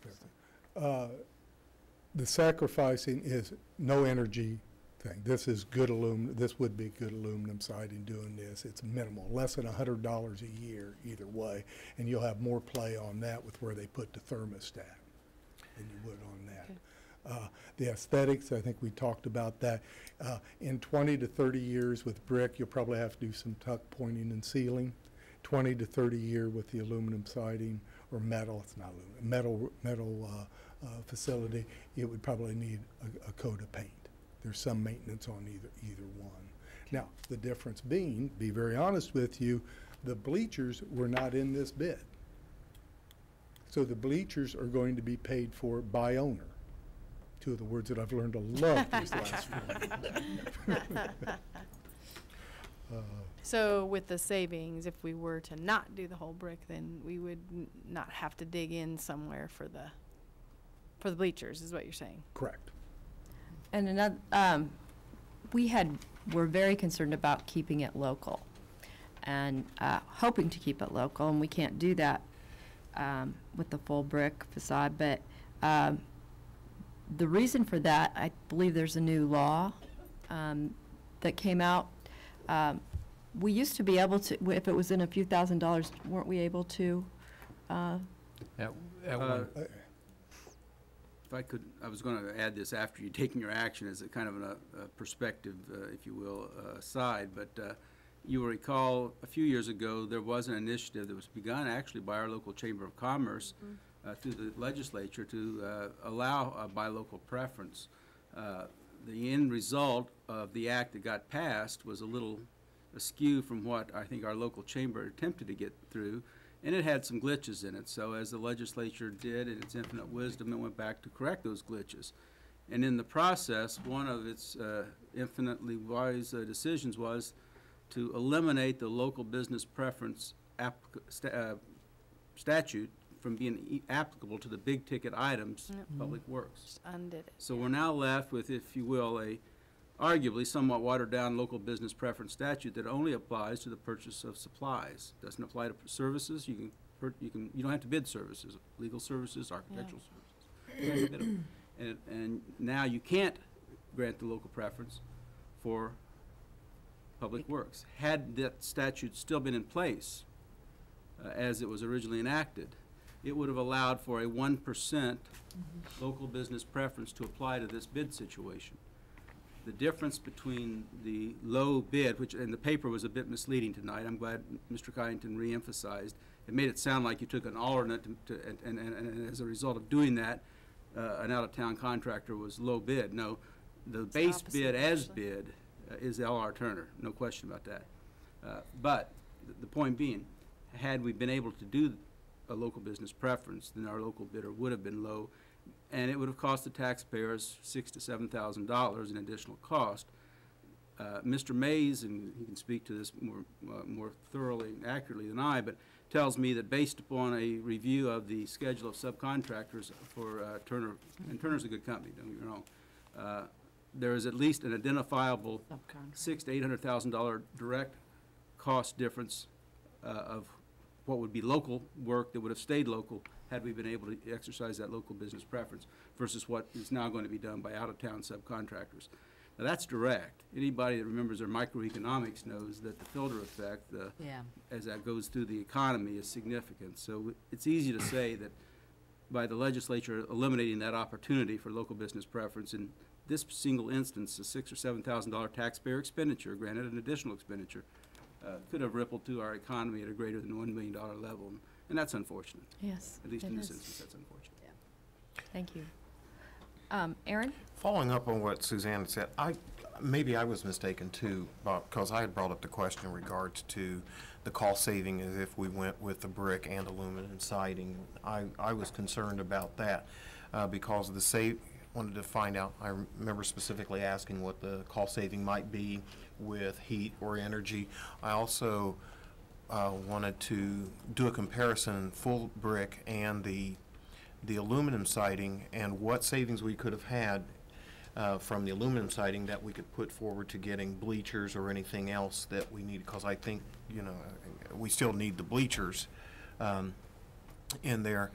And just reiterating the point, I know that we had concern about it being something local, because I know that when we earlier talked about our partners, I guess I still like emphasizing the fact that when we work with the community, the partners, keeping money in the community, supporting community families, that was one of the concerns that I had. Jeff?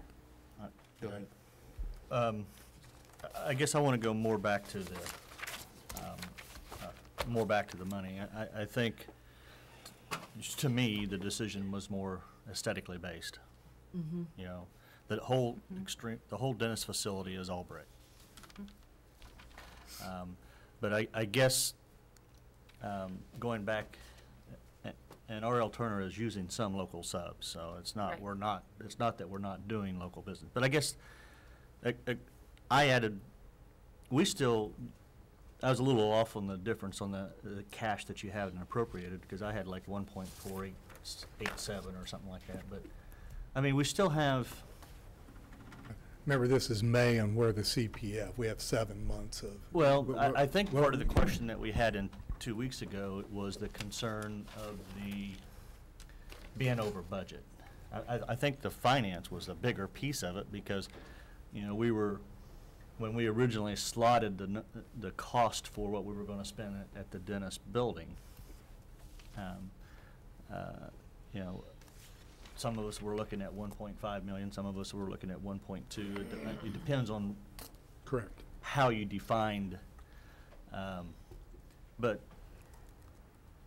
we actually have the money to pay for this. We actually have the money out of capital projects to pay for the bleachers. That is correct. I mean, all we have to do is appropriate it. So it's really, from a financial point of view, we don't have to go without. And I guess that's the point I want the taxpayers in the city of Richmond to understand, that based on whatever decision we make tonight, we're not going back to them and saying we need to borrow more money, or we already have the money. All we have to do is appropriate it. The only question I think that we have is, do we appropriate it this year, or do we appropriate it next year? And, you know, it wouldn't make sense to do it both ways, because then you'd have to do 2 appropriations. But to me, I think that's important for the public to understand. The money is available, and it is in the capital projects fund. Aaron?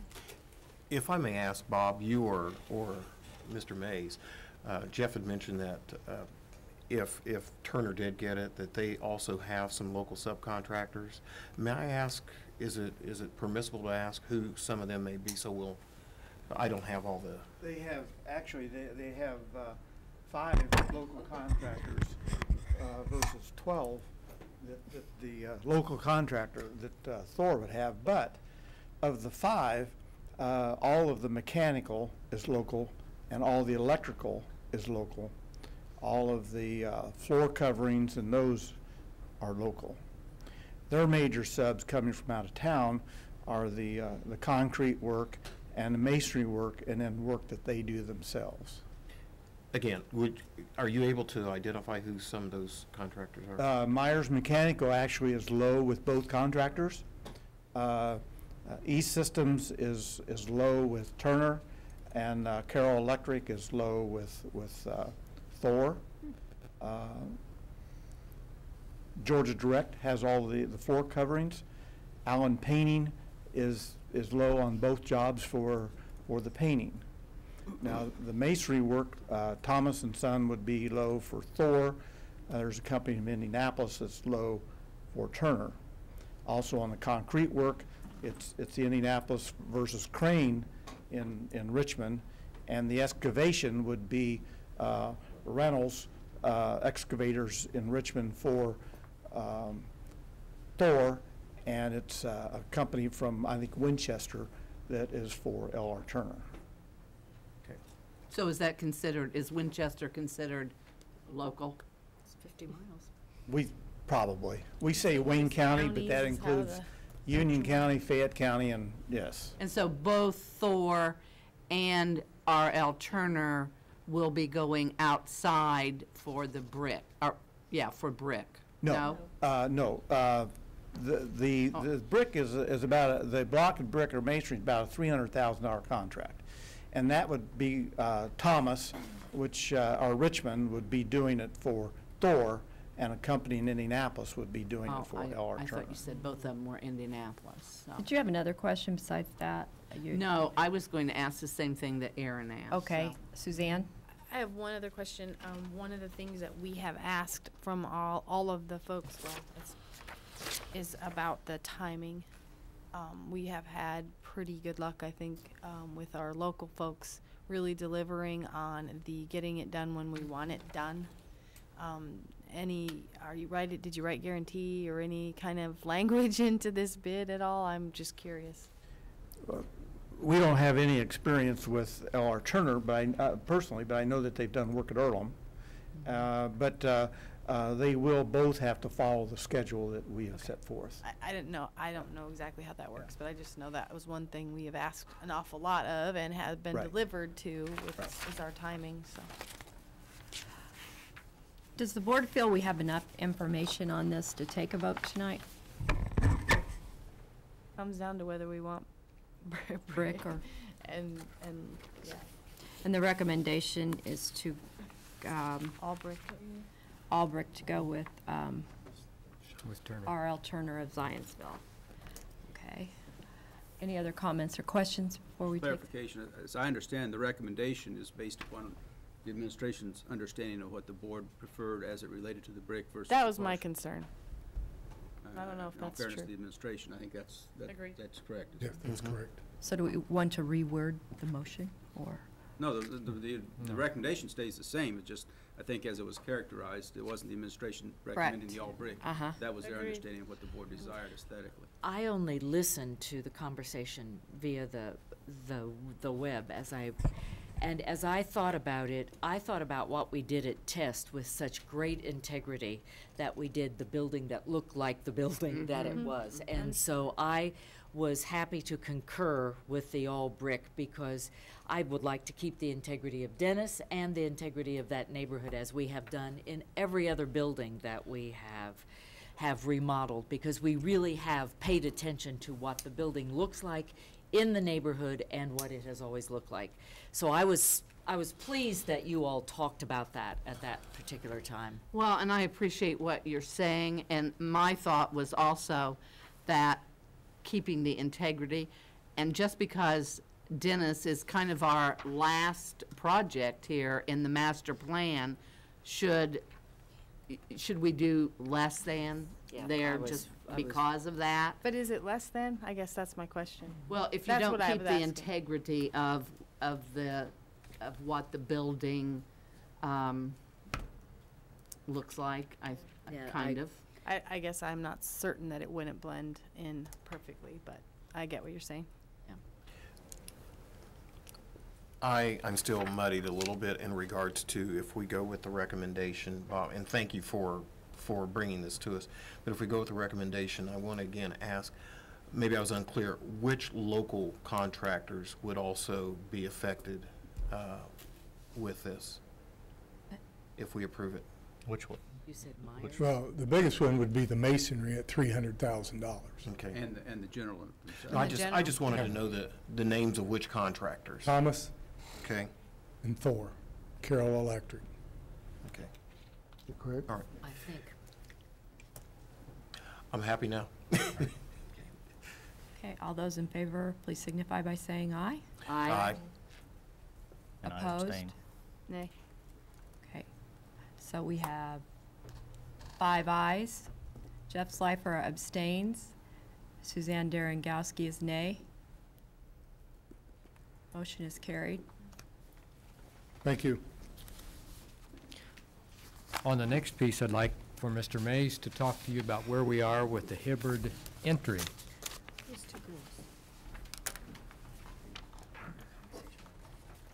Thank you very much, and would like to just give you an update on where we are on the Ron Robinson Memorial, the entrance of Hibbard. We've all looked at this rendering that's been out and back in the room here, and we've had it up in front. Well, I wanted to explain to you what we've done to date. We've taken quotes, and I have those with me, for the structure, which is the roof and the columns and all this area right here, the glass entry and that. And that is a hard number that we have. The rest, the brick pavers, the flagpole, the benches, this concrete work, the retaining wall, and the plaque will have done by donations. And we've had several contractors that have talked to us and suppliers about the donations. So that we did have to, though, get quotes on the main part of the structure. The quote is, the low quote is Thor Construction, and it's $48,176. We had another quote from Smrelli that was $51,698.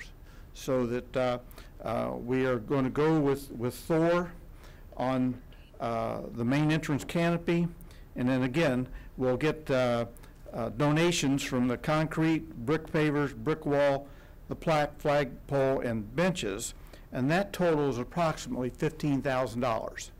And we feel, in talking with the various subcontractors, that won't be a problem in obtaining that, because they're already wanting to do that. Nice. And we would get started right away, and that we would have the entrance ready in December. We've already talked to Mrs. Gibbs on how we would now get the students in the building, since we have the parking lot completed now up on top, and sidewalk, that's probably where they'll go in, is in that east entrance. And that's not a problem for right now, and that before Christmas, we'll have that completed. And you don't need anything from us on that, correct? That is part of our project, but if you would like to endorse moving ahead with Thor on that particular piece, that's a $48,000 expenditure. Yeah.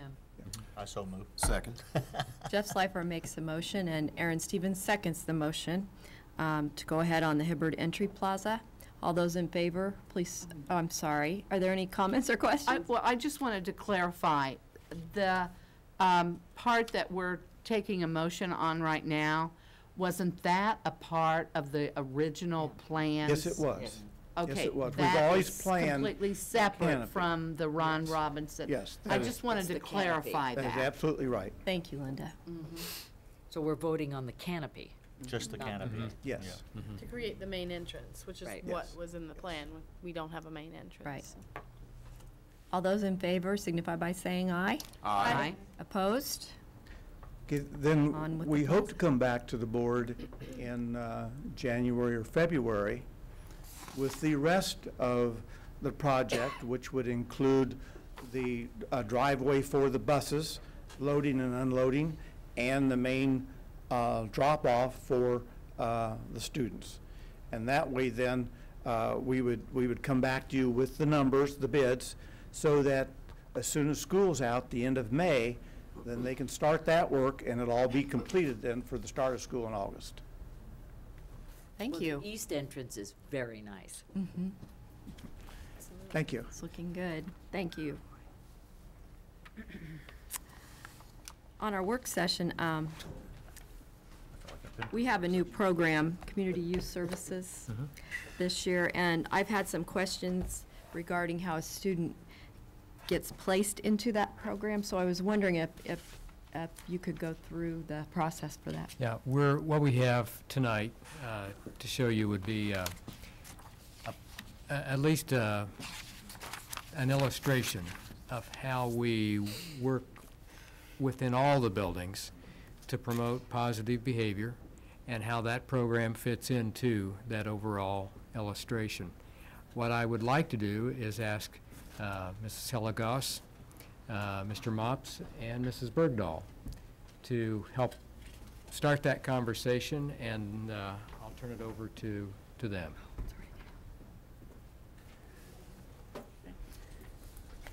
Thank you, Dr. Boroff. Tonight, we're going to do this in a three-part series. I'm going to talk to you a little bit about the RTI behavior model.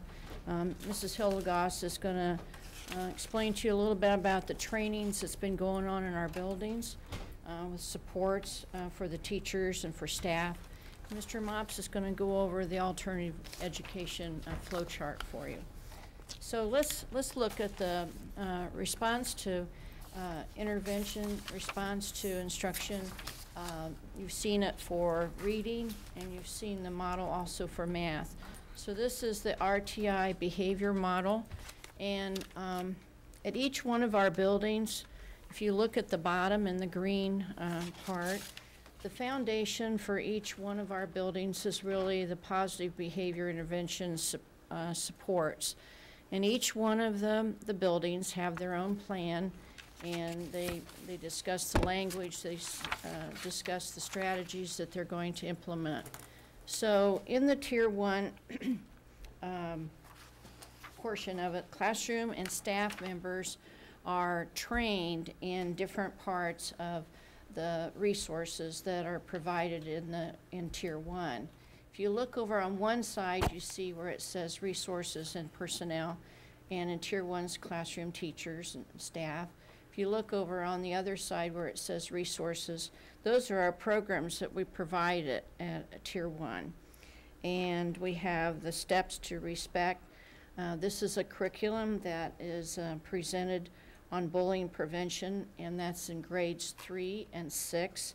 We purchase kits for our classrooms, and that's discussed for 1 trimester. Then we also have the Second Steps program, and it's a violence prevention curriculum training for pre-K and all through 8th, and that's through 2 trimesters. And all the interventions are really for about 80 or 90% of our students in Tier 1. For Tier 2 interventions, students who have acquired 3 office discipline referrals or more in a trimester are moved to Tier 2. And one of the first things that they are involved in is what we call our check-in, check-out program. And it's a minimum of 4 weeks. And the check-in, check-out is where students at the beginning of the school day and at the end of the school day will either meet with an adult designated by the building to receive positive contact with them. Reminders may be about the school-wide plan on different interventions for behavior. Check on their academics, and then the one role that that person really plays is to really motivate that student to do a great job, you know, that day. At the end of the day, they kind of do the same thing, make sure they got the right things in their backpack and going home. And also, through that day, the students are receiving a daily progress report on how they, how they behave during the class time. Teachers do a little check on those reports, and then they turn those into that person and check in, check out. Usually this goes on for about a 4-week period. Students responding and does a really good job, and they are checking on that.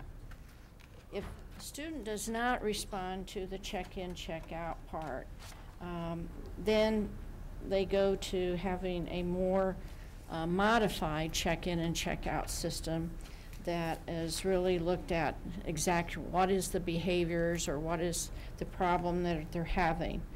And maybe it's in a small group setting, you know, for social or emotional groups that they kind of provide extra support for the student. And this progress will be reviewed then for about a 3 or 4 week period.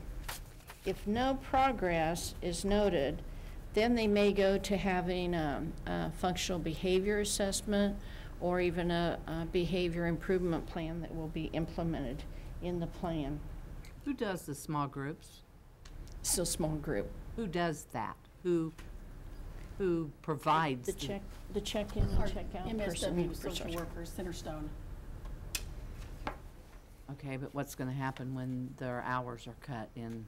They'll be focused to Target. I mean, Target, it really fits right into the RTI process because they'll be focused to work with kids who are in small group. And they're working on replacement behaviors, so it will still work. They just won't be able to work with as in more of those like hotspot moments because they'll be focused on the kids who are in small groups. Whereas now, they have small groups and you know, they're focusing on. They won't have the time because they'll only have, what, 15 hours, I understand? They'll have time to work with kids in small groups, but not these extraneous kind of things that pop up. You know, long weekend and things that come from home a lot of times. Okay.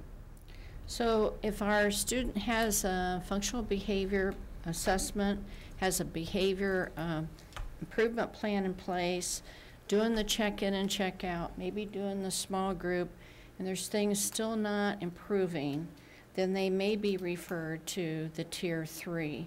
And there's things there that they look at. They look at the data from Tier 1 and Tier 2 and see how things can be revised.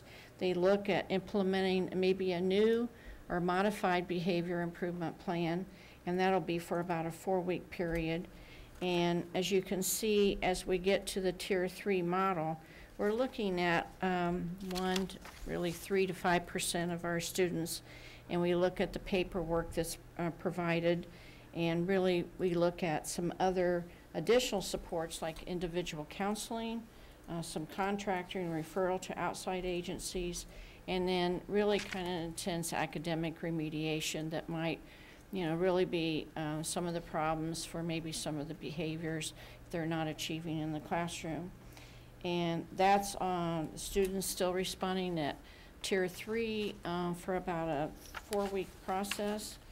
If they're not responding, then they may be referred to other outside agencies that we've talked about in Tier 3, or they could be referred to referral for special education testing. So we all know that this is a support for our buildings, and each building has their own plan and their own personnel that provides the service. So, are the percentages here what we hope the percentages to be, or are these the percentages that we're actually seeing in our schools? It's nationally what the research said we should have. At Tier 1, we should be hitting 80 to 90% of our students. Tier 2, 10 to 15%. And then Tier 3, 3 to 5%. And so how does our data compare with this? We're on target in most buildings. All buildings have kids in the top tier, Tier 3, 3 to 5% of our students. You hear about kids who have discipline problems, but we have lots and lots of students doing what they're supposed to do every day. So. Oh, I believe that. The next thing I'd like to share, and you have at your desk, this is a table of the training that the behavioral specialists have implemented for the 2011 and 2012 and the 2012-2013 school year. And just to kind of, because we're not to use the acronyms with you, PBIS is Positive Behavior Interventions and Supports, and ultimately that is teaching kids how we want them to behave and then acknowledging them when they do behave that way. That's a kind of short version. The number of trainings, you see are 56.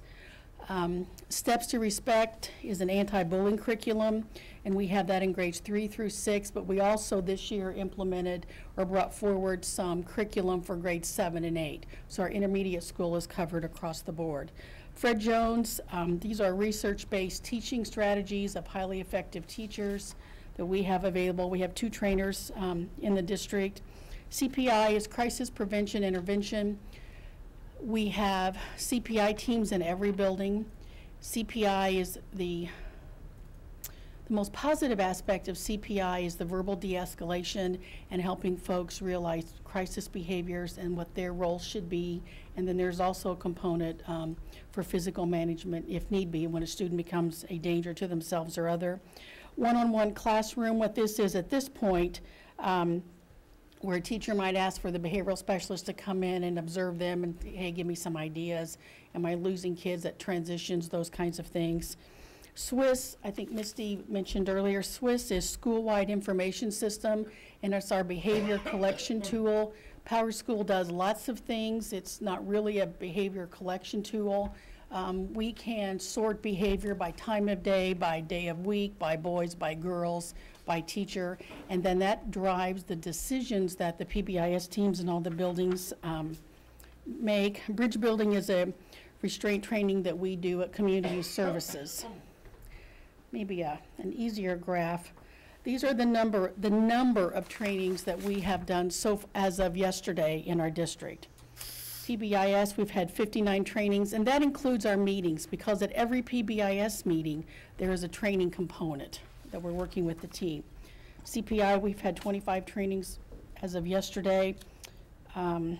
Fred Jones, we've had 13, and Steps to Respect, we've had 21. I need to say that on Steps to Respect, we also did training last year. So we would not expect there to be as many trainings this year because we rolled out the Steps to Respect curriculum last year.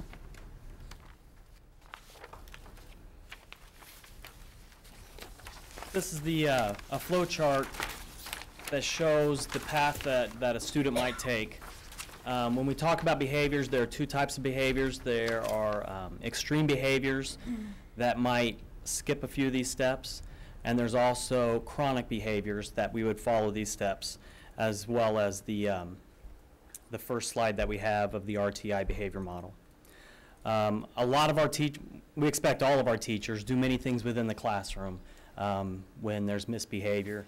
They, proximity, solid instructional methods, conferences with the students, conferences with the parents, calls home, a lot of those things. Problem behaviors continue, then we start the RTI process that we discussed earlier.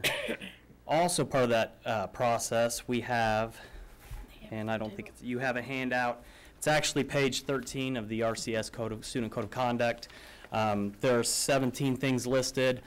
As administrators, hopefully we go through all of these in order to try to change behaviors that we don't appreciate.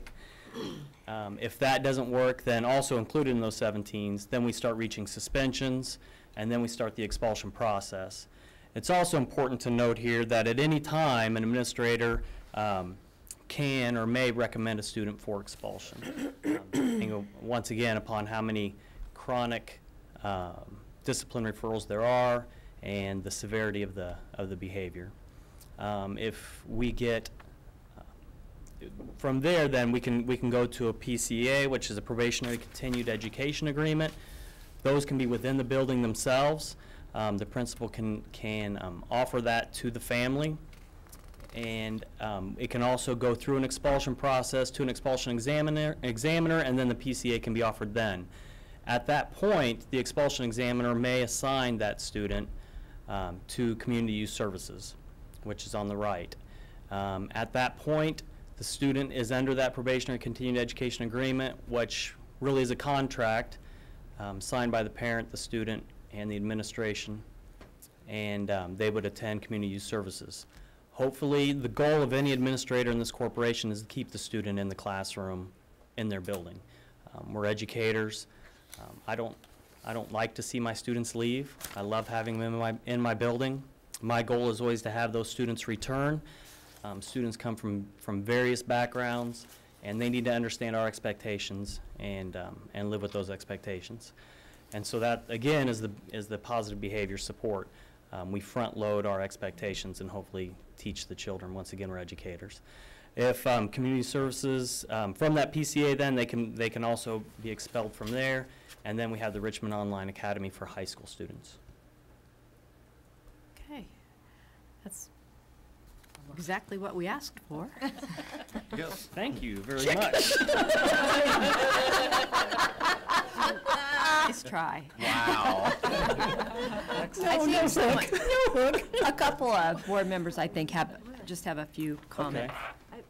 Do we still have the alternative to suspension program at the Boys and Girls Club? I mean, I know we do. Positive I just saw a bunch of them. alternatives. We do have positive alternatives. And that is positive alternatives to suspension. Explain that. Where does right, that and that is on here. That is, let me find it. Assignment to an alternative class or program. Okay. It is actually number 11. Yeah. And that is, there's a licensed teacher there. Right. That is a nice program. We take the homework over, we pick the homework up. And it is a good program. They do other things there as well, and it's a nice partnership that we have with the Boys and Girls We Club. have conflict resolution. We tend not to use that, though, as a long-term basis because we have to send them the curriculum. They're not operating from our curriculum, our homework and things, so. Right, and that is short-term, and they also have drug and alcohol. Conflict resolution. Conflict resolution. They also work with their probation department. And they can do their community I service saw. there. Right. They can earn a Boys and Girls Club membership. Yeah. Centerstone visits there, They have a library there. so. It's also a nice, it's nice to visit there. I stop in quite frequently while I'm in uniform and interact with them playing ping pong or pool. And what I really like about it is that's one of those settings too that the kids get the intentional one-on-one learning, plus a little bit of freedom that goes with it. And I have not seen too many of them who have gone through, who have been there for a couple of weeks, who then return as well. So And the other thing that we have there, we have at least two, Misty, you'll have to correct me, we have two computer sites for Grad Point. So high school students can continue with some online coursework. Is it just two? It's three, but Three. it's okay. We still Three. have, it's still there. Yeah. Linda, did you have something you wanted to say? One of the areas that our community focused on during our master planning was behavior and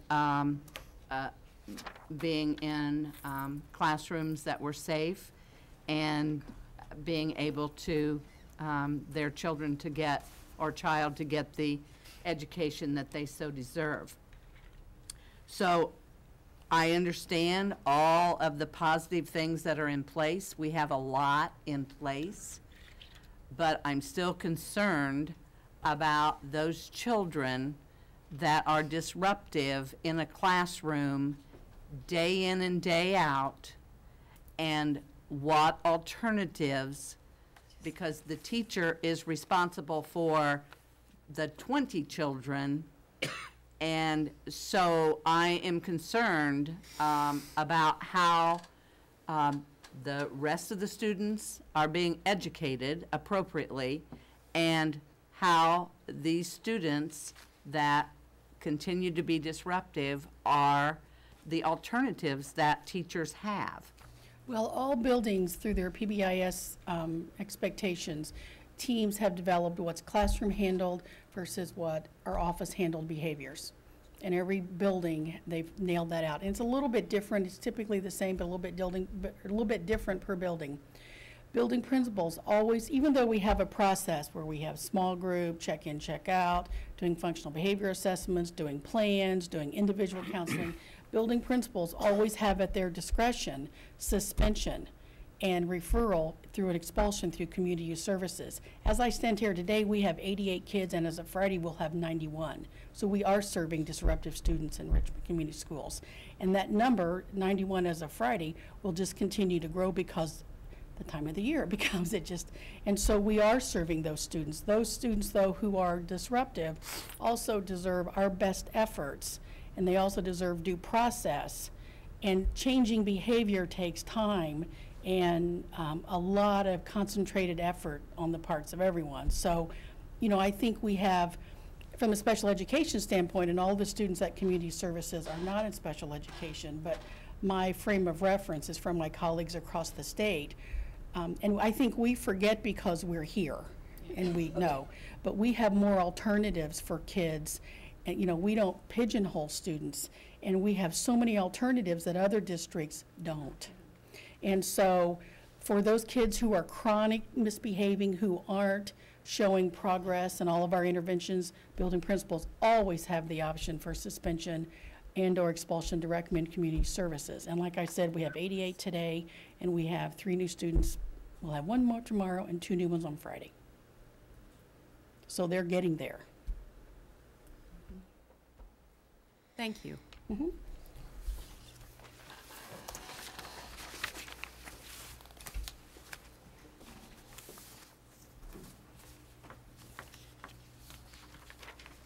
I'm supposed to go again? On to the press conference. Brian, does anyone out there have anything they'd like to say? I don't know, thanks. Okay. And consent items. Consent items tonight include the approval of minutes, September 26th board meeting and the executive session. Also, recommendation from Human Resources, which includes an addendum as posted to the web, an approval of the state high ability grant, an approval of a corporation-sponsored travel opportunity at Washington, D.C. This would be the Dennis. Generally, it's the Dennis trip that we talk about every year. Plus early college. Or it is it Plus early college? yeah. Yep. Yes. Okay. This is, we also have a recommendation for corporation-sponsored travel, Richmond High School Orchestra. This is a revision of one that was previously brought to the board, and Keith is And patient Keith. here Yes. tonight to answer any questions. Also, corporation-sponsored travel, this is for athletics overnights that may be necessary. Filing of reports, which would be the adult education. For all those items, I would recommend approval under consent. Do I have a motion to accept the consent items as presented? Aaron Stevens makes the motion and Jeff Slifer seconds the motion. Comments and questions on consent items?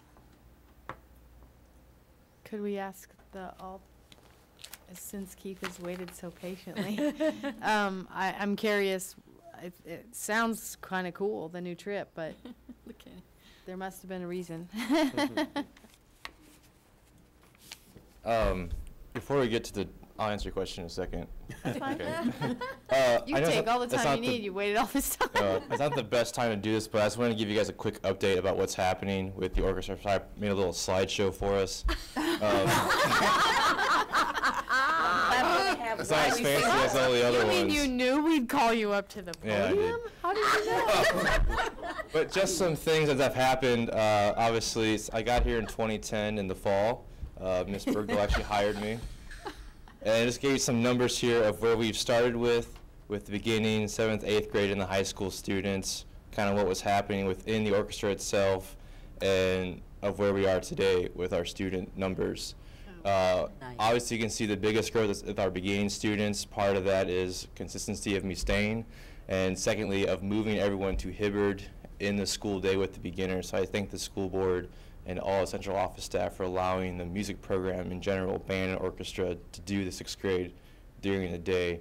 I can tell you, Terry and Nathan have about 80 beginners this year, and it's just amazing what has happened with that. Cool. Just some key points here down with the workshop and guest artists. We just had in Monday Joel Braun, who was an ex-New York Philharmonic bassist. He was here to work with our kids. And actually, he's bringing in Eugene Levinson, who is the retired principal bassist from New York Phil, not to Richmond, but to Muncie, and I'm giving access to our students to go see that for free. So that's a great opportunity there. And then just some exciting news. We've been invited to play at the Indiana Music Educators Association State Conference in Fort Wayne. It takes place January 19th of 2013 at 11 a.m. Pretty excited to take the kids up there.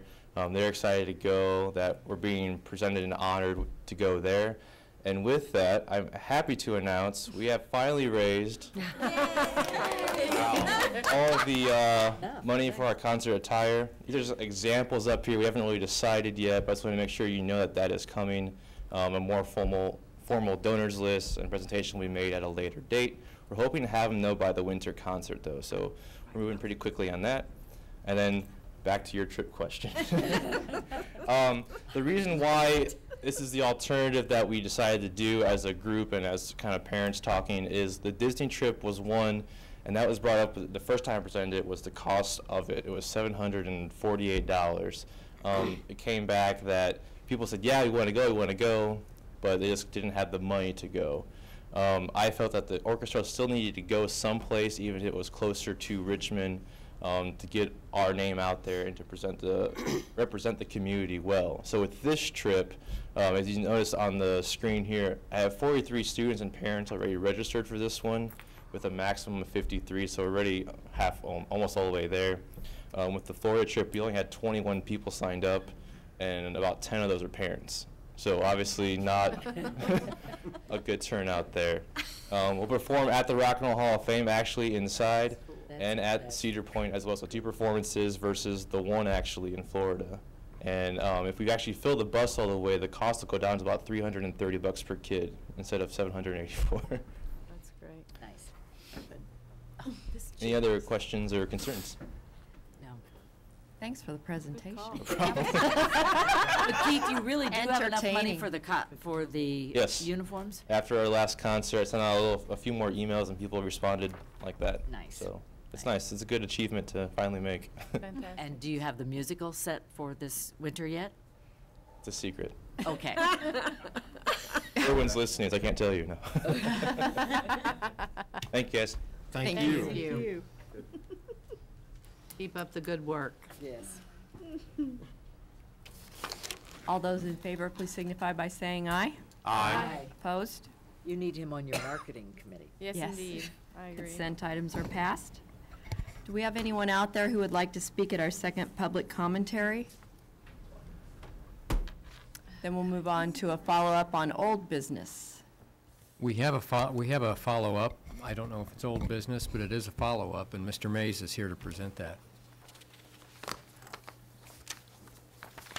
Okay, this is really an exciting part of a follow-up at Crestdale.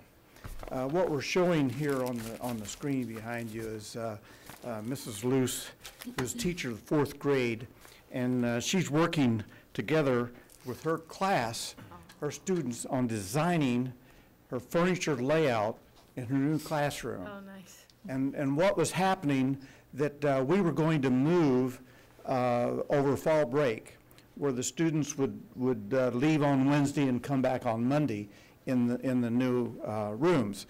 But in talking with Mrs. Hobbs, she said that they are having some behavior problems in the confines of the gym and like a portable classroom. So they thought that the staff thought, let's get the students involved in the new wing, in designing their own layout, where their furniture is going to go, and help with the move, so they can buy into it. So what's happening is that I said, okay, we'll just give it to you 2 weeks early. So next Monday, with the help of Bob and Warner, a couple of maintenance people, and all the students in the 3rd and 4th grade that are in the gym right now, they're going to pick up their desks, their books, their paperwork, and they're all going to move into the new addition. And with that, they said that they've seen a difference with the students buying in to this move, and they wanted to buy into their classroom. So I wanted to tell you that tonight, and it's going to happen Monday morning as soon as school starts. That's great. That is cool. Thank you. Thank you. Will we have somebody there recording it so we can put it on the website? I was going to ask Bridget if she could take some pictures as they're moving. And this was taken by one of the staff members at Crestdale. So well, someone said, a little birdie said that perhaps the gym will be finished sooner. It will. Than anticipated It also. will. It will. And in fact, the whole project was slated to be completed in February and will be done by the end of November. Nice. Wow. Okay. That's amazing. Thank you. Thank you. Other old business, Jeff? At the last board meeting, we were starting to talk about our finance situation and the expenditures and stuff coming up, and I had made a recommendation that maybe we create a finance committee with at least 3 of us board members on it. I've not heard anything about that or whether it's a good idea or a bad idea, and didn't know if we've had consideration on that or. No, it hasn't been created, but it is underway. Because there's a lot of expenses that are coming. And I think you may hear personally a little more about that. Okay. Superintendent and board reports, reflections, and celebrations. Pat? I have a celebration. I was privileged to participate in Challenge Day 2012, and I just need to say thank you to the 456 students who participated and the over 75 adults who came to give support to Richmond High School students, including all of the central office staff sitting around here. And I know that was appreciated, and that was very noticed by students, teachers, and other folks from the community. It never ceases to amaze me what happens in that day, and that I think the impact that we saw last year will just be enhanced because it was earlier this year. Other celebrations? We should probably celebrate, though, Leslie Bolser, who is the community volunteer and youth advocate and empowerer of kids, who really saw that to fruition. Here, here. I mentioned the boys soccer team earlier. Yeah. We need to big. celebrate them. And They play again tomorrow night? Is that right? Thursday night. They've won the sectional, Right, and now they're in Columbus the tomorrow night. right. For regionals. Well, and hasn't the football team pretty much clinched at least part of NCC, right? Part of it, and if Could own it all together. at Logansport, It's big.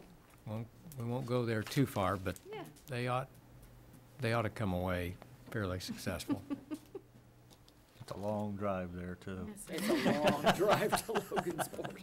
Okay, Dr. Borf, would you like to review the tentative agenda for the next I will meeting? do that. And it should be noted that that tentative agenda is open to change between now and then. That's why it's tentative. Very tentative. Okay, snapshot of success will be our National Braille Challenge, our own success within that, and I'll just leave that to be highlighted that night. Quarterly financial report and our summer school report. It sounds odd that we would have our summer school report at this point, but that's when we are officially releasing information about that. We'll have the receipt of donations, and we'll have a cabin committee recommendation. Bob, will that come out at that meeting? Sure will. Okay. They've been working hard.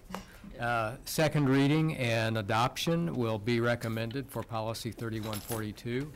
We also will have the action related to the Race to the Top grant. 2012-13 district strategic plan would be nice to see adopted that night. That may be a tall order here. November 9th, 2012, all that is a date, but I'll be asking for a recommendation from the board to make that a holiday for all the staff for this school year. Press conference and then approval of the minutes, human resources, accounts payable, and we'll see what else may come before now or before then. Thank you. There's no more business. I'll adjourn the meeting.